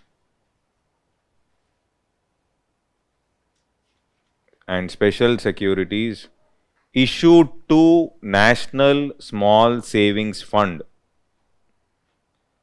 Special securities issued to National Small Savings Fund, etc. See, have you discussed in the polity class contingency, public account of India? You have not touched it. Okay. Wait. Nothing.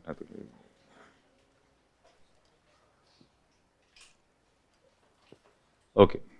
Next point. Write down. Sometimes public debt refers to overall liabilities. Sometimes public debt refers to overall liabilities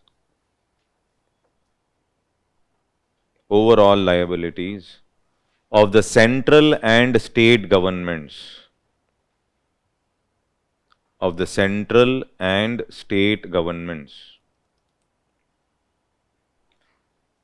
However, union government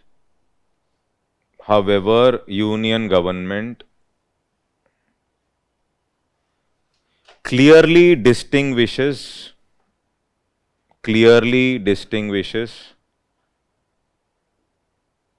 its debt liabilities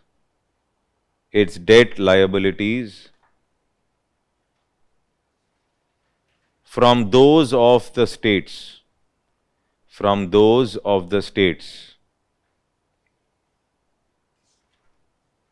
Is that okay?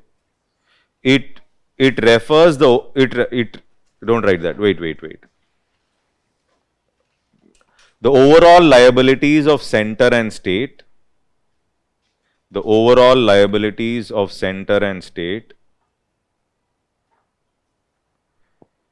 is termed as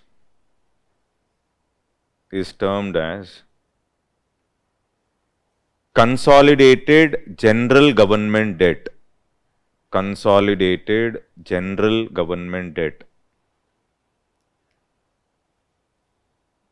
Is that okay?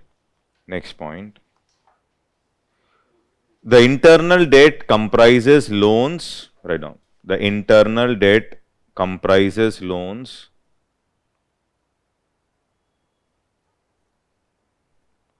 raised in the open market.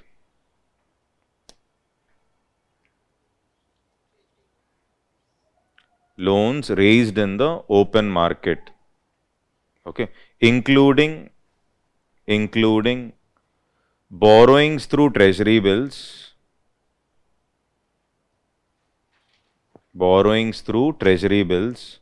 comma, commercial banks,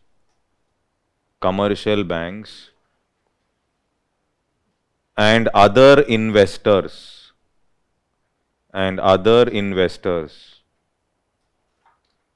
Okay, continue. Same point. It also includes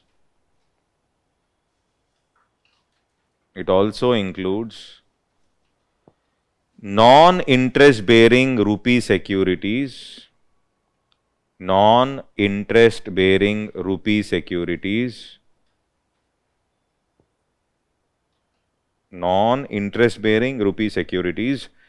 issued to international financial institutions.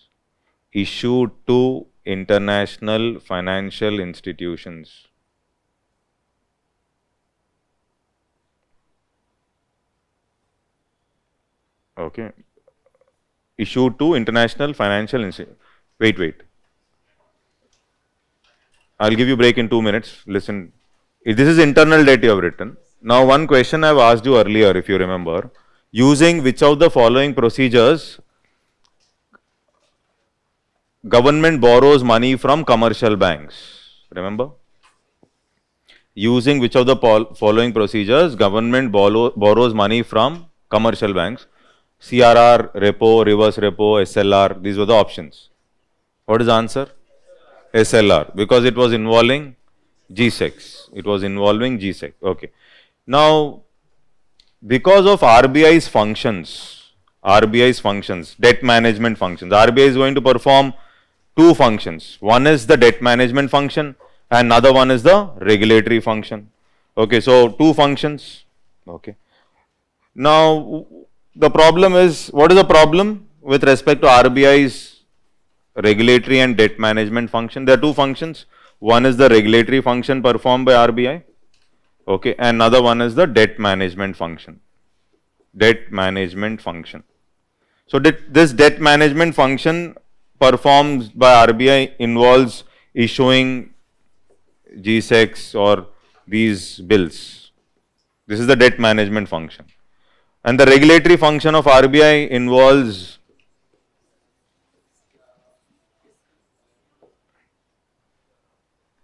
SLR and CRR, etc. What is the challenge? There can be a conflict of interest. This is what I mentioned. Conflict of interest between the regulatory functions and the debt management function.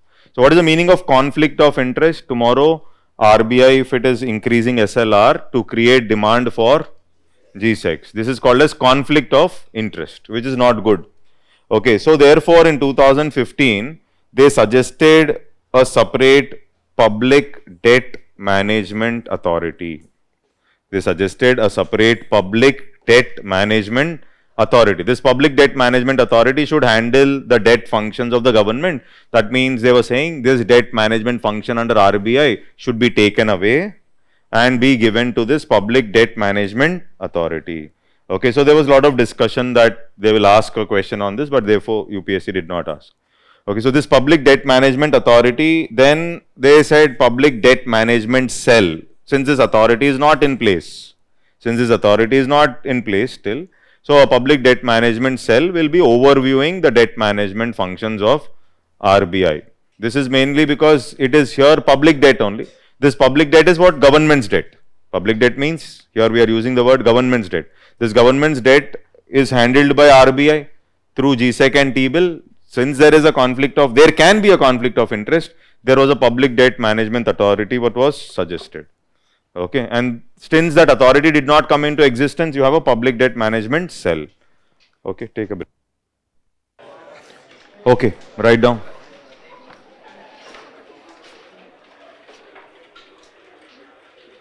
Write down the part of nation's debt. The part of nation's debt. Next point. The part of nation's debt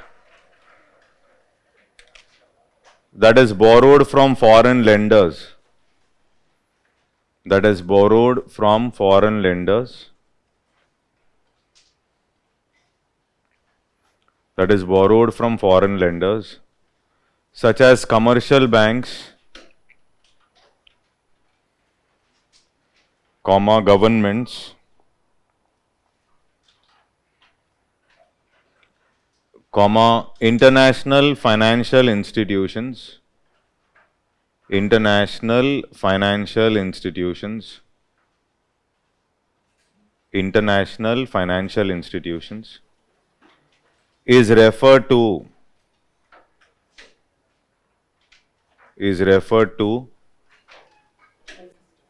as its external debt.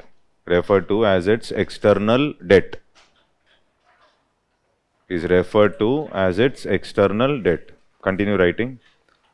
These loans must typically be repaid. These loans must typically be repaid. Must typically be repaid in the currency used to make the loan. In the currency used to make the loan.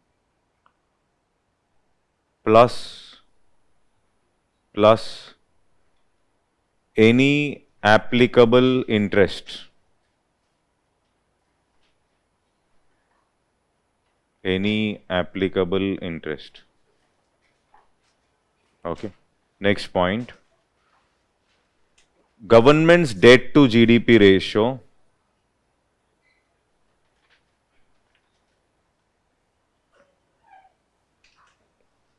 will determine the capacity of the government. Will determine the capacity of the government to finance its debt. Capacity of government to finance its debt.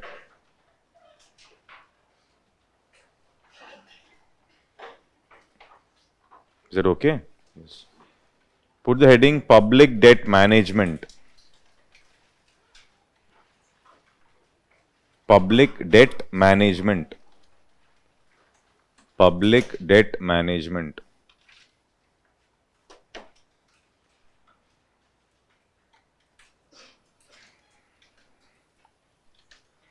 Okay.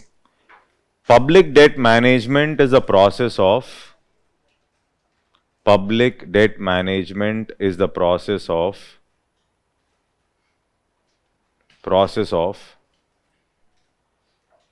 establishing and executing a strategy.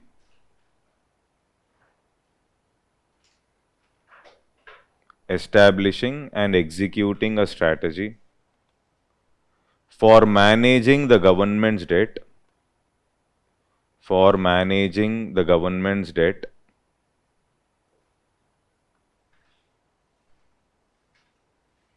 To raise the required amount of funding.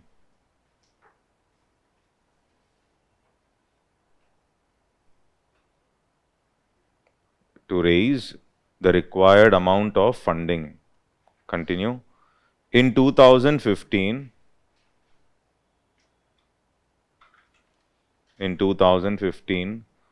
the creation of a statutory body,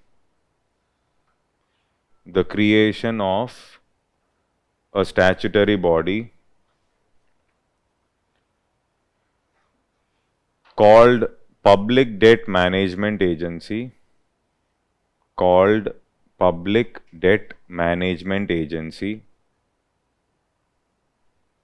Called Public Debt Management Agency was envisaged in India. Was envisaged in India.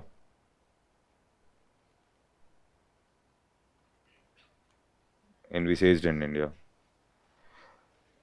As RBI sets interest rates, as RBI sets interest rates, and conducted the purchase and sale of government bonds and conducted the purchase and sale of government bonds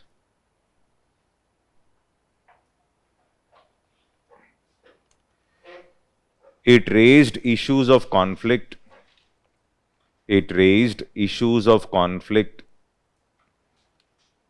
it raised issues of conflict between regulatory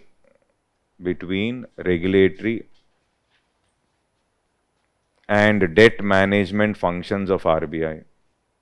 Between regulatory and debt management functions of RBI.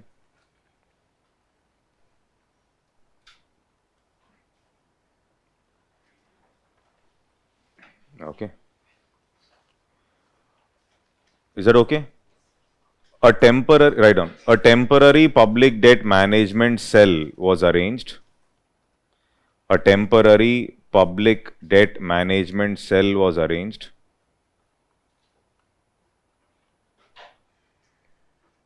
A temporary public debt management cell was arranged with following advisory functions to the government. With following advisory functions to the government. With following advisory functions to the government. Is that okay? 1, write down.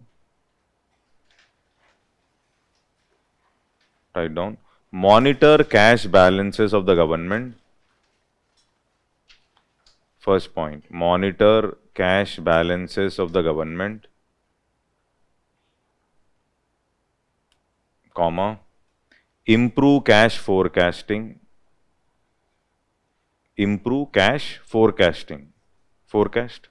Improve cash forecasting. And promote efficient cash management practices. And promote efficient cash management practices.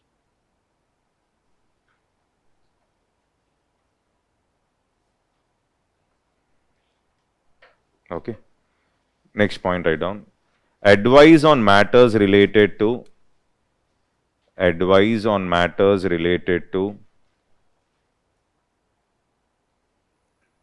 investment and capital market operations. Investment and capital market operations.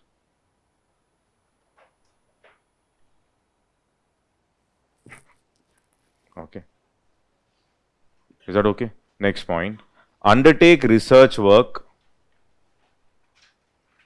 Undertake research work related to new product development. Related to new product development, comma, risk management, comma, debt sustainability assessment, etc. Debt sustainability assessment, etc. Debt sustainability assessment. One more point there, last point. Develop a database system. Develop a database system for collecting and maintaining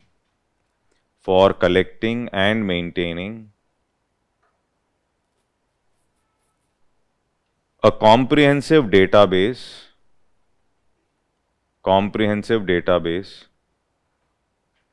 of Government of India liabilities, Government of India liabilities on a real-time basis. On a real-time basis. Last point. Carry out preparatory work. Carry out preparatory work for independent PDMA. For independent Public Debt Management Agency. Carry out preparatory work for independent PDMA. Okay, see 90% there will not be a question from this area. which they will not ask like public debt management. Probably there will be a question on a wider scale only. Independent PDMA, Public Debt Management Authority, Agency, yeah, Public Debt Management Agency. That's it. So, see, money market instruments we will discuss later. This is only about the public debt aspect. Okay, now the next topic.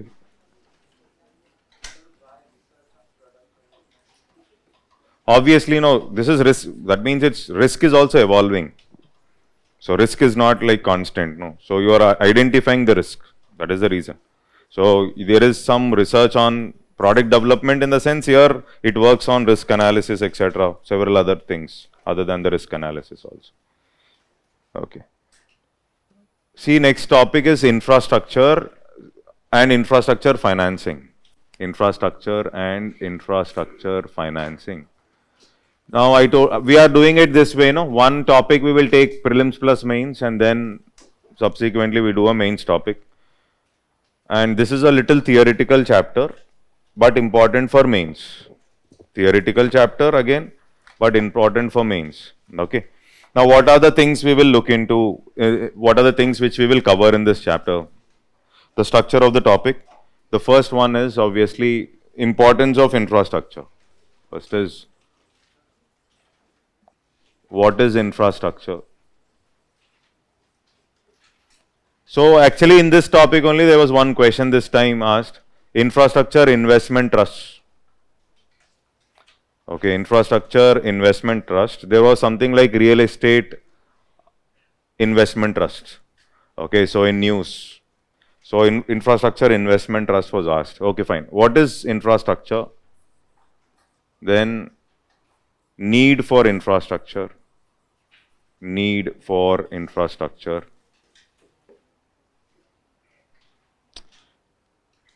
Three different types of infrastructure. Different types of infrastructure. We have something like hard infrastructure, soft infrastructure, social infrastructure, and things like that. And then challenges of infrastructure financing. Challenges of infrastructure financing. Challenges of infrastructure financing. Okay. Then measures taken by the government. Measures taken by the government with respect to infrastructure financing. Measures taken by government with respect to infrastructure financing. Okay. And then 6. New policies with respect to infrastructure. So new policies with respect to infrastructure is you have one is national infrastructure pipeline. National infrastructure pipeline. So there is a slide for this, so I'll not dictate. Okay, so I'll only explain. Some areas only explanation will be there. And we have national monetization pipeline. National monetization pipeline. National infrastructure pipeline. National monetization pipeline. Then national logistics policy. National logistic policy. And we have PM Gati Shakti. PM Gati Shakti. Okay, so PM Gati Shakti, these are the recent ones. You know, there can be a question anytime. Okay, so they may ask any question in this area. PM Gati Shakti. So PM Gati Shakti is a program with respect to good governance. Good governance. PM Gati Shakti. Okay, then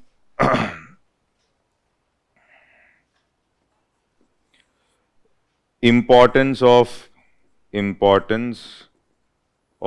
public-private partnerships with respect to infrastructure development. Important area.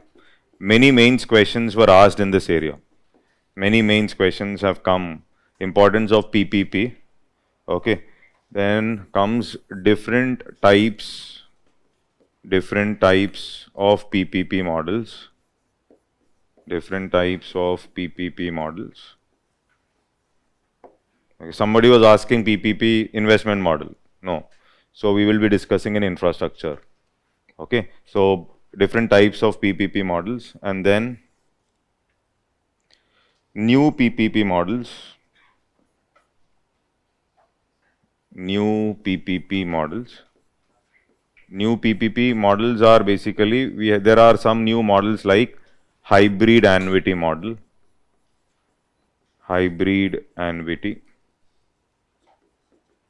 and Swiss challenge, hybrid annuity and Swiss challenge.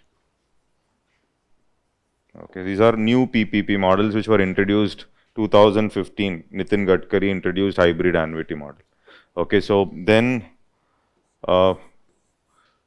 Vijay Kelkar committee recommendations. Vijay Kelkar committee recommendations on PPP. Vijay Kelkar committee recommendations on public-private partnerships. And then positives and negatives of public-private partnerships. Positives and negatives of public-private partnerships. So this would be the scope of the topic. This is the scope of the topic. Is that clear? Okay, so that should be more than sufficient. Any mains questions? Prelims questions from current affair, probably any changes in Gati, Shakti, etc. They may ask. Okay, we'll see anyhow. Okay, so shall I start? Is that okay? Yes. So this is something which we have already seen in the investment models, this chart. If you could recollect this chart, we have seen this in the investment model class. Okay, so here we've talked about something like to achieve $5 trillion economy, you have all this you have to achieve. Everything should rotate, and the most important was what? Investment and export. That means one is export and other one is private investment. But for the private investment to come into picture, you need public investment in the form of infrastructure. Public investment in the form of infrastructure, because without road and rail, okay, so without port connectivity, they will not invest, private player will not invest. That means this infrastructure becomes critical. Is that okay? So this infrastructure, you cannot, government is not in a position to single-handedly fund infrastructure, because government already has lot of fiscal burden. Government has to do other things, rule-based fiscal policy, it has to handle deficits. Okay, so the government decided in the recent past that it will focus on these policies: national infrastructure pipeline, okay, national monetization pipeline, national logistics policy, plus PM Gati Shakti. This is the recent aspect. No, with this, then there will be infrastructure development. This is what is the focus. Okay. Now, infrastructure is so very important, and that is why in the budget also you have seen that government decided to spend 10,000 lakh crores on capital expenditure, which is almost 4 times increase from 2016.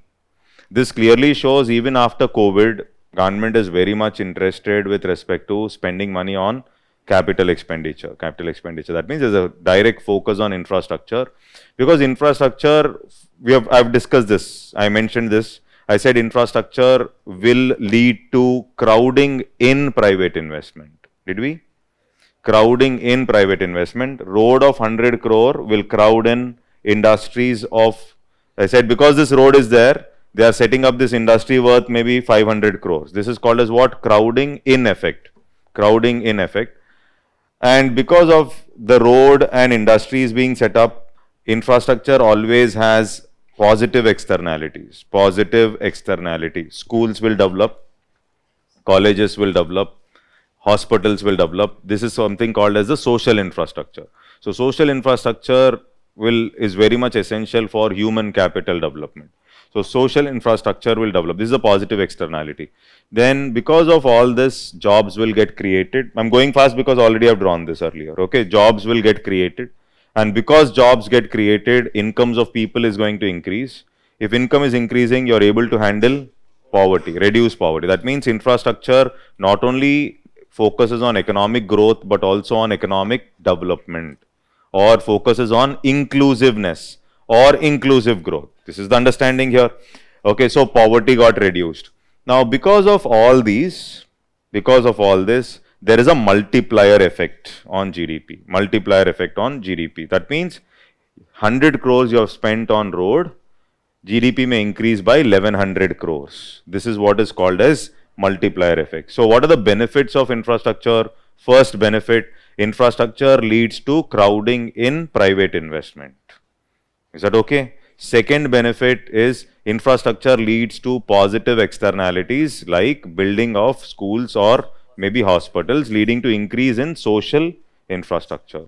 Number three, infrastructure not only focuses on economic growth, but it also leads to economic development and inclusiveness through creation of employment, thereby reducing incomes of the poor. Thereby reducing incomes of the poor. Is that okay? Sorry. Yeah, I'm sorry. Thereby reducing poverty. I'm sorry. Income of the poor to katha mein hai. I am lost. Thereby reducing poverty. Okay, or increasing incomes of poor. I am lost. I went somewhere. Himalayas. Okay, I'm just come back now. You listen. If I go, it's okay. If you go, there is a problem. Okay, so come back. Is this clear? Yes. So no dictation here because already this diagram. See, this is basically the diagram of economic infrastructure. So economic infrastructure is all that physical infrastructure which will help in the economic growth of the country. Okay, and this is something like a social infrastructure. Social infrastructure. Now, most important challenge comes afterwards, after this. Here, infrastructure, you will only remember the keywords when you're, see, always remember if we want marks. There are two ways of getting marks in mains. One is, somebody was asking, shall I write points or smaller paragraphs? When you're writing, they're asking, you have written only 8 points, 9 points. So, one boy came to me day before yesterday, was saying, just because I'm writing points, they're able to find out, no sir, let me write with a star mark. Okay, so that they will not count only. This is, see, this is, so if that means I'm writing 10 means or 7 or something, they're knowing it. See, the question is, if you know the points, only you'll write point format. If you want to bluff, you will bluff in paragraph, isn't it? That is something which is a known thing. You bluff in small paragraph or big paragraph, whatever it doesn't matter. But most important is, there are two ways of writing. One is, I put the side heading and I pull the side heading. That is what we do now. That means when I am revising also, for example, what is the side heading? Positive externality is a side heading. Okay. Multiplier effect is a side heading. Okay. Or maybe inclusive growth is a side heading. And I will pull the side heading. So, though my content is less, the examiner may feel this fellow knows, seeing the side headings. Okay. He sees the side headings, he may feel, okay, this fellow knows everything and probably. And when I'm pulling the side heading, if I know a fact, then it is even more better. If I know a fact, that means I'm writing some facts. So when one is the side heading, then because of infrastructure development, according to the report, it shows that infrastructure development will increase economic growth by 2 to 3 percentage points. This is a fact basically. Or something like World Development Report says that every 1% increase in agriculture growth is 2 to 3 times more effective in handling poverty. These are all facts. So I write a side heading and then you will pull the side heading. One way of pulling the side heading is English, obviously, which is easy. Second is, if I know some facts, 1 or 2 facts, I will push facts. That means it requires proper disciplined preparation with respect to making facts. Otherwise, it's not possible. No, it requires a lot of effort. It requires focused effort. In fact, it's not like, I'll read and I'll go and whatever I feel like I write. So that way, something like if I want 110, 115 in the GS3 or any paper, then that amount of effort is required. So when you're writing your answers also, when you're writing your assignment questions, so first is you will look into the net and you will write right now, is because you're all freshers. So the second is basically how do you structure. That means at least the first, second, third episode is whether you are writing the side headings or not. You're not writing this. That means best way is if the English is not so great, the best way to write is side headings. You know, if your English is you're a Shakespeare, then that's a different thing. But otherwise, if your English is not so great, then obviously writing bullet format, side headings and all. This you have to figure out now only. You can't figure it out after prelims. हो गया prelim के बाद देख लेंगे. No, I think the message is clear. Okay, so this is about contribution of infrastructure to economic development. This is all okay, right? Now the next question, the biggest challenge is, though infrastructure is very important, there are a lot of challenges and problems of infrastructure financing. When I say infrastructure financing, what do you think are the main problems or challenges of infrastructure financing? Anybody? Something which you know, what are the main problems of infrastructure financing or funding infrastructure? Infrastructure is very important, it's very much required, that is what we have understood. But why infrastructure financing is becoming a challenge? See, some statistics here. According to 11th 5-year plan report, if we see, okay, report says, out of the total infrastructure financing, 45% was mainly coming from government's budget. This is too much. Okay, and 55% was coming from other means. Other means will be something like debt, loans. Through loans, you are funding infrastructure, or it can be through equity. Now, that is the reason you have investment trusts, infrastructure investment trusts, real estate investment trusts, because funding infrastructure is not so easy. Infrastructure is required, but funding infrastructure is not easy. And in this 55%, also around 21% is funded by banks. Banks are playing an important role in this debt. Okay, so debt plus equity in this debt component, major chunk is coming from whom? Banks. So, but banks are not better placed for infrastructure financing. Banks cannot fund infrastructure. This you know. Banks cannot fund infrastructure because of the challenges of asset liability mismatch. Did I use this word earlier? No. Not. I didn't use it. Okay. So asset liability mismatch, I have not used it. Okay, fine then. Asset liability mismatch is, in banks we put deposits for a short term period, and infrastructure loans are for a longer period, 20 years, 15 years. And infrastructure returns are also, infrastructure projects have longer gestation periods. Longer gestation period means they give returns over a longer period of time, 15 years, 20 years. So banks have to use their short-term or mid-term funds. Mid-term funds or mid-term deposits. Deposits are what? Liabilities for funding long-term loans or long-term asset. This is loans are assets. So this is creating a problem gap between the assets and liabilities. This is a challenge for the bank. This is called as asset liability mismatch. I hope it is clear. Okay. Another big challenge is there is already increased fiscal burden for the government. Increased fiscal burden for the government. Government has other functions to do. Because why is this increased fiscal burden? There is rule-based fiscal policy. Rule-based fiscal policy, government has to abide by FRBM, what we have discussed. So abide by FRBM means keep their deficits under control, take care of welfare. So this rule-based fiscal policy will constrain government hands with respect to infrastructure financing. Government also cannot raise public debt, okay, to fund infrastructure. That is what is government's hands are tied. Okay, another important challenge or problem in India, the bond market in India is still not developed. Bond market in India is in still beginning stage, nascent stage. Beginning stage means even corporates also or municipalities. Even municipalities can issue bonds and raise money from the market and build the infrastructure in the municipality. But municipal bonds or the corporate bonds in India, they do not have market. That means if they are issuing bonds also, there are no buyers. So when there are no buyers, bond market is not developed means again they have to depend on banks only. So less is the development of the bond market, more would be the dependence on banks. This is what you have to observe. Okay. Then This is also one more challenge, bond market not being developed. Then procedural, legal and procedural issues. These are always there in India.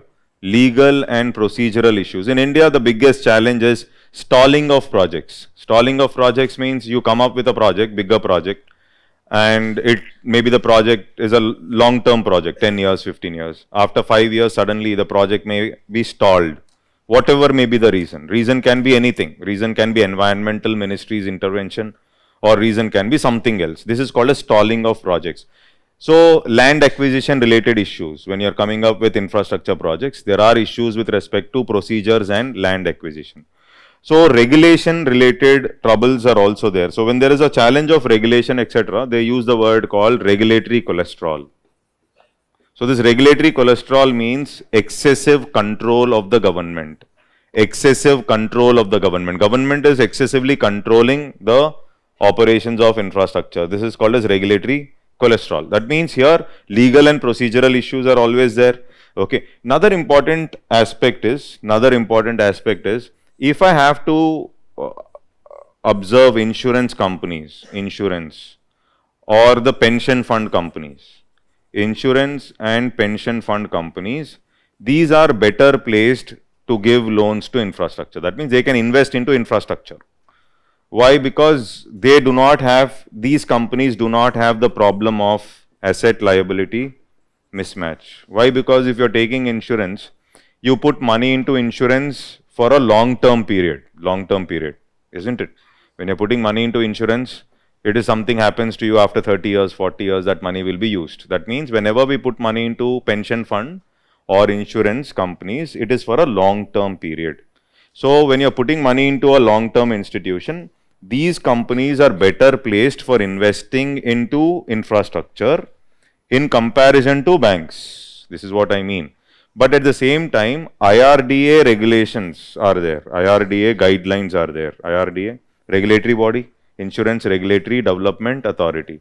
So IRDA guidelines will restrict these companies from investing into infrastructure. What IRDA says is insurance is for safety. So therefore, don't put your money into those projects which are done by companies which do not have any rating. For example, L&T, it's okay, L&T is a good company. But if some infrastructure project is performed by a small company or a new company without any rating, credit rating, then you don't invest into such companies. So that is what is called as IRDA's obligations, or regulatory body's obligation on investments made by insurance and pension fund companies. So like this, if we observe, there are multiple challenges for infrastructure financing. So infrastructure financing can be seen because bond market is not developed in India. IRDA restrictions restrict the insurance companies, or government is increased fiscal burden for the government.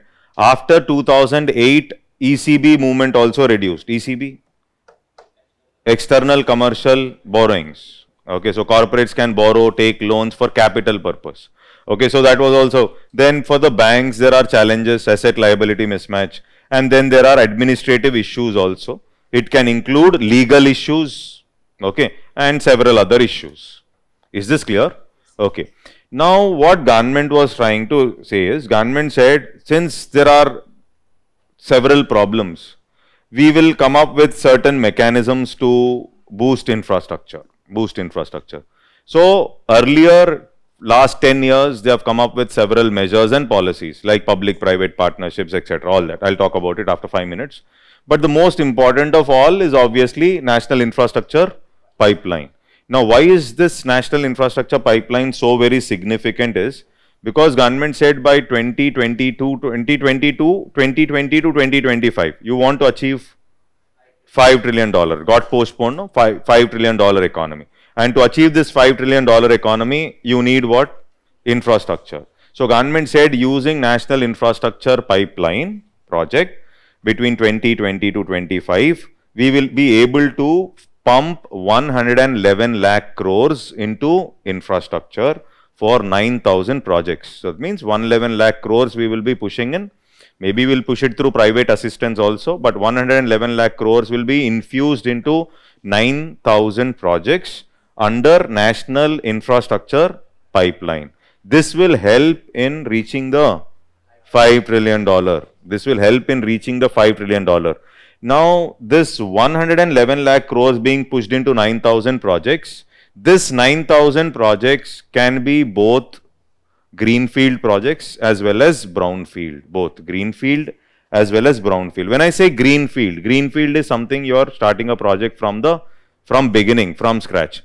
Brownfield projects are those projects which are already existing. So government said, yes, $5 trillion infrastructure is important, and most important project now is National Infrastructure Pipeline between 2020 to 25, and through this project we will be focusing on 9,000 project, and we are also targeting a spending of how much?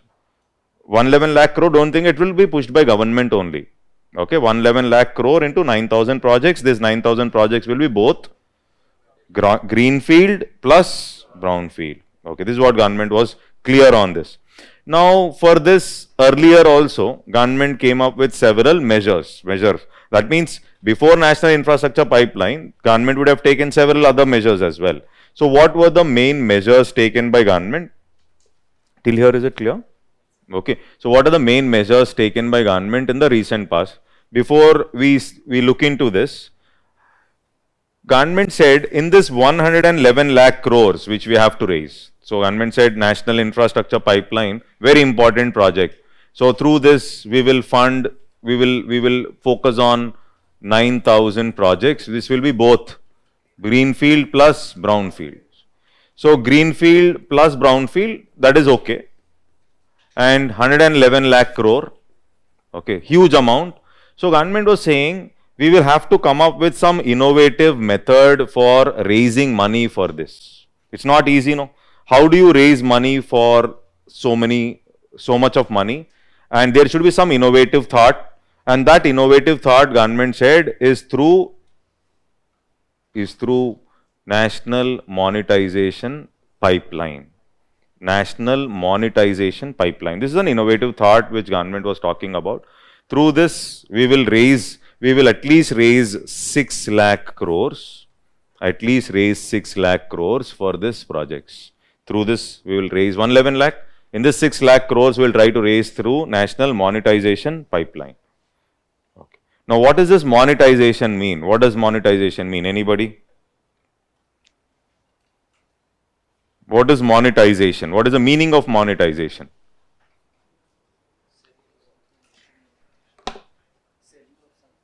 Not selling, basically.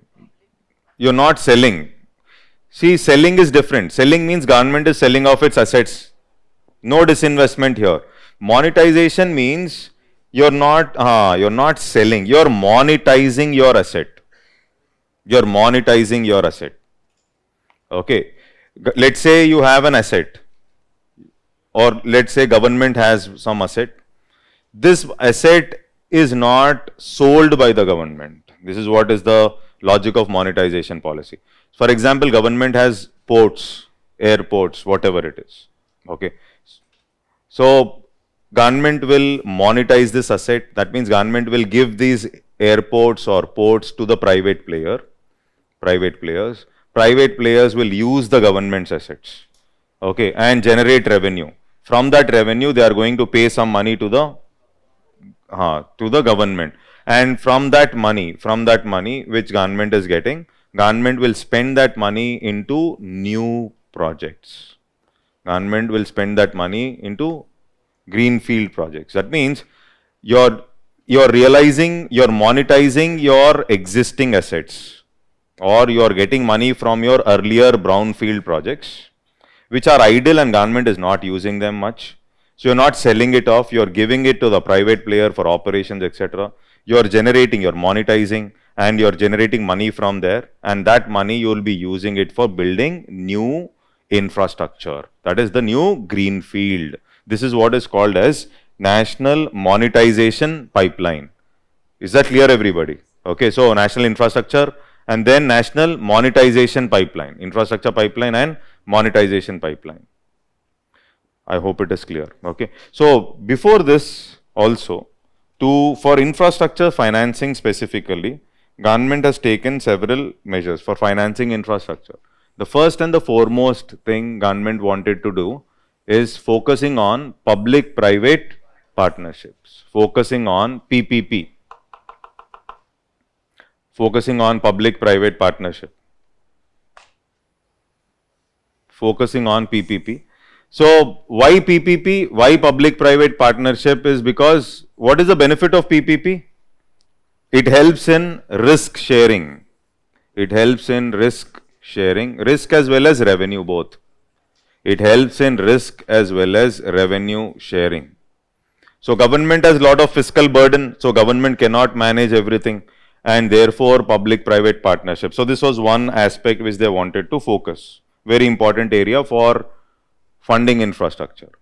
Second important aspect is government came up with a mechanism called as viability gap funding. Government came up with a mechanism called as viability gap funding. So this mechanism was brought in the year 2006. Okay. New words will come, few new words. So viability gap funding means the government is going to spend 20% of the capital cost. Okay, 20% of the capital cost is going to come from government's pocket. That is straight from the finance ministry, 20% of the capital cost. So this is mainly with respect to a PPP. When there is a public-private partnership, you are building an asset, you are building a project, 20% of the capital cost is going to come from the finance ministry straight. Another 20% of the cost will come from the sponsoring authority. It can be a company. Another 20% of the capital cost will come from the sponsoring authority. That means through viability gap funding mechanism, up to 40% of the project cost, capital cost of a PPP project will be coming from the government's pocket. It is a kind of a grant. It is a kind of a grant coming from government's pocket. Now this is mainly for economic projects. This is not for social projects. There is a difference because in the economic survey, they differentiate between economic projects and social projects. So economic project means you will have returns. For example, government hospital is a social project. So what is the problem in a social project? Social project means recovery of operation cost itself is difficult. For example, in a government hospital, every day you have to, operation cost itself is 40,000. Okay, so that or let's say 40,000 rupees or 50,000 rupees, that cannot be recovered in a hospital, and moreover you cannot push it on the poor patient. So there is a challenge. That means your operational costs also cannot be recovered in a social project. So social projects, one is forget about profits. Profits is one aspect. Most importantly, every day, day-to-day functioning, there is recovery of cost. That also becomes challenging when it comes to social projects. So social projects viability gap funding mechanism is completely different. We'll talk about it later. Up to 80% also, it can go up to a funding of 80% for certain social projects. Up to 80% government can put money from its pocket. But for economic projects, government is for a PPP. So government, if it's a PPP project, government outrightly can give something like 20% of the capital cost, okay, from the ministry itself. Another 20%, the company a company can sponsor it, which is called as a sponsoring authority. That means up to 40% of the project cost is coming from the through viability gap funding. Is that okay?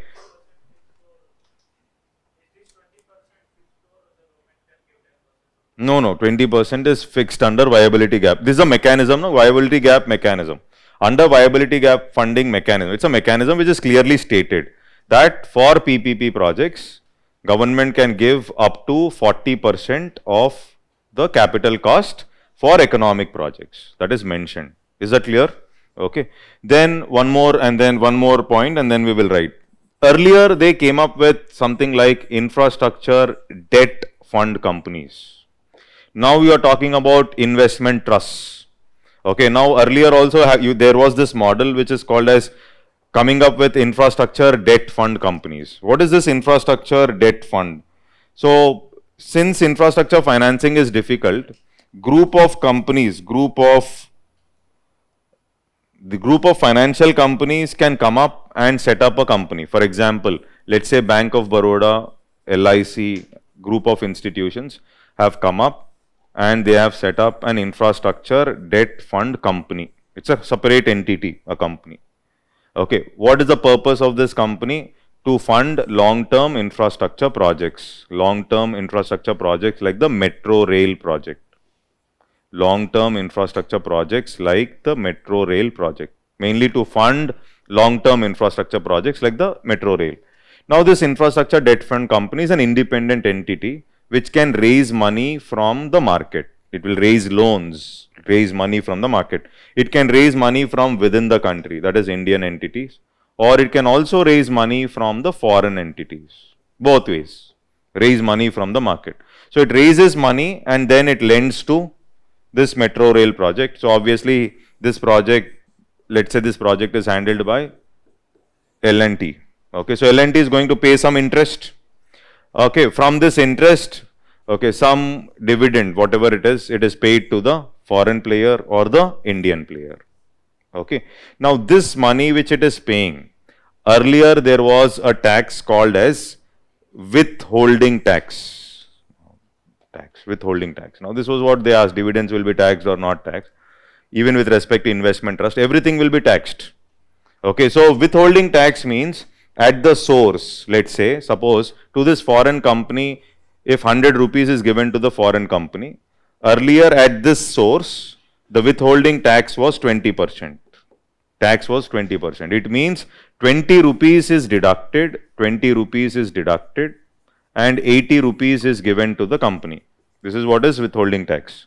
So, while distributing the income or while distributing the dividend, there is a tax that is collected at the source, which was called as the withholding tax. And this withholding tax is 20% earlier, and later on government reduced this withholding tax from 20% to 5%. Later on government reduced this withholding tax from 20 to 5. What does that mean? Earlier you were giving 80 rupees, deducting 20. Now you will deduct 5 rupees only as tax, and 95 rupees will be given to the foreign player. 95 rupees will be given to the foreign player. Is that okay? So, why is it withholding tax has been reduced from 20 to 5? So that more entities will invest into infrastructure debt fund companies. Is that okay?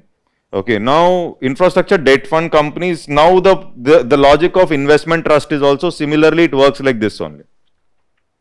I'll talk about it later. Investment trust logic is also same. So, what is the methodology of operation of these trusts? For example, there is an already road that has been built, just a small example. So, government has constructed a road, okay, and there is an investment trust which is there, and this investment trust is the main entity which is taking care of this road. That means the toll collections of the road, okay, whatever benefits you are getting out of the road, there is toll, okay, so that toll, everything moves into this. Okay, so that means this is an existing road, and if you have extra money, you can put your money into these investment trusts. You can invest, like you are buying shares, you can also invest into investment trusts. You can buy some units in the investment trust by spending some money. You have extra to 10,000 rupees with you, you can buy some units in this investment trust, and you will be paid some dividend. You are allotted some units and you will be paid some dividends. Okay, so how are they able to pay that dividend? Because there is an existing asset, that is road, that has been constructed, and that road is used by people like us. We are paying toll collections, toll taxes, and from the existing asset money is collected, and from that money government is paying it to the investors who have invested in the trust. And this money which government is paying to the investors is also taxed. Okay, now the question is, this money which they are collecting, government was able to collect hell a lot of money like that. Okay, so that money which government is collecting will be used for new projects. That means existing road has been monetized. Existing road is it's already a project which is already done. That existing road has been monetized. Monetized means you are able to get money from that road, and that money will be used by government for new greenfield projects. So, two benefits here. automatically you will try to maintain the road. You will maintain the road. No, why? If you don't maintain the road, there are people who have invested into it. Okay, so you have to maintain the road, and there is also an authority which is set up which will take care of the functioning of the road, whether road functioning is okay, whether correctly the toll collections are happening or not, etc. So this is how government is mainly focusing on monetization. Monetization means government wants to use its existing assets to fund new projects. Existing assets to fund new projects. I hope it is clear. Okay, so of course, investment trust separately I will discuss, but first put the heading infrastructure. No, no, government will not use it for maintenance and all, there's a separate authority.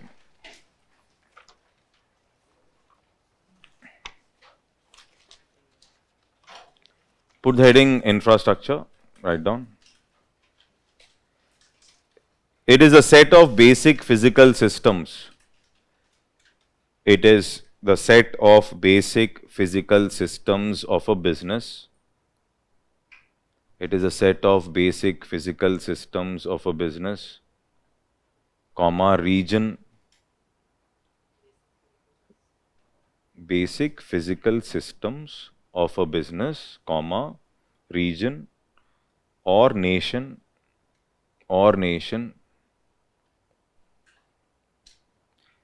that is fundamental in the sustainable functionality. That is fundamental in the sustainable functionality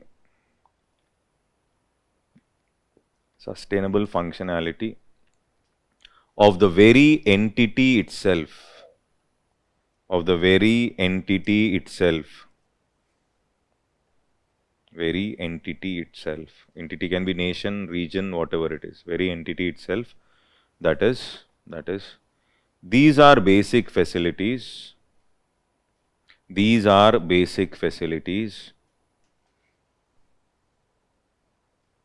Necessary for proper functioning of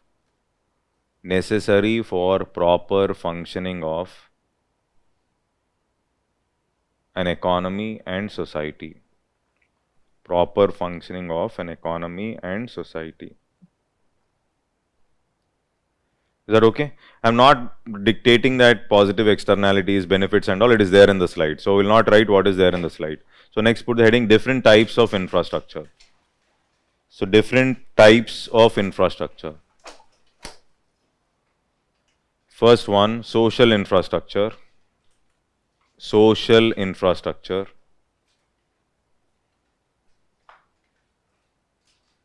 These include housing,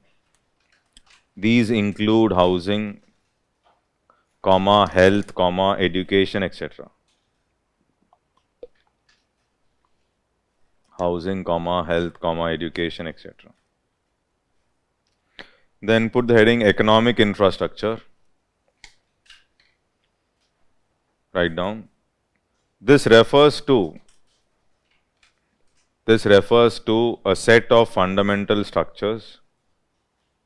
This refers to a set of fundamental structures.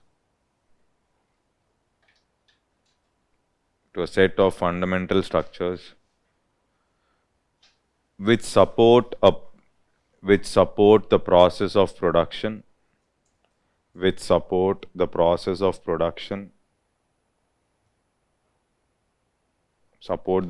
production. And distribution in an economy.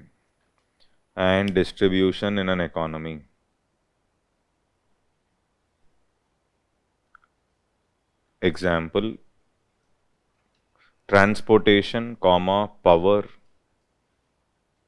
communication, etc. Transportation, power, communication, etc. Then put the heading soft infrastructure.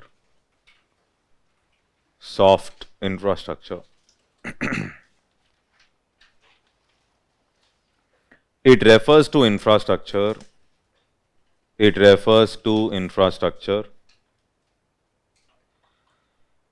that comprises institutions that comprises institutions that help in maintaining the economy, that help in maintaining the economy.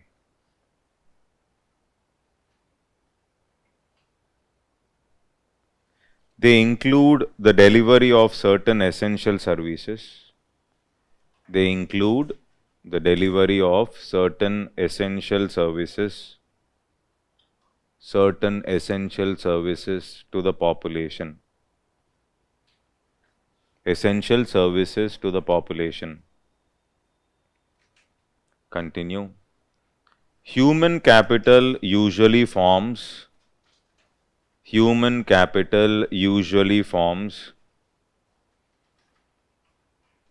the main component of this infrastructure. Human capital usually forms the main component of this infrastructure. Example, healthcare systems, education systems, financial systems, etc.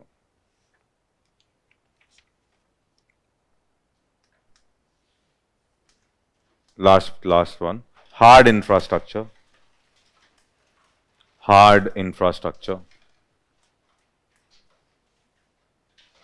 It refers to the physical systems. It refers to the physical system. It refers to the physical system that is necessary for running a nation. That is necessary for running a nation. Example, roads, highways, bridges, etc. Roads, highways, bridges, etc.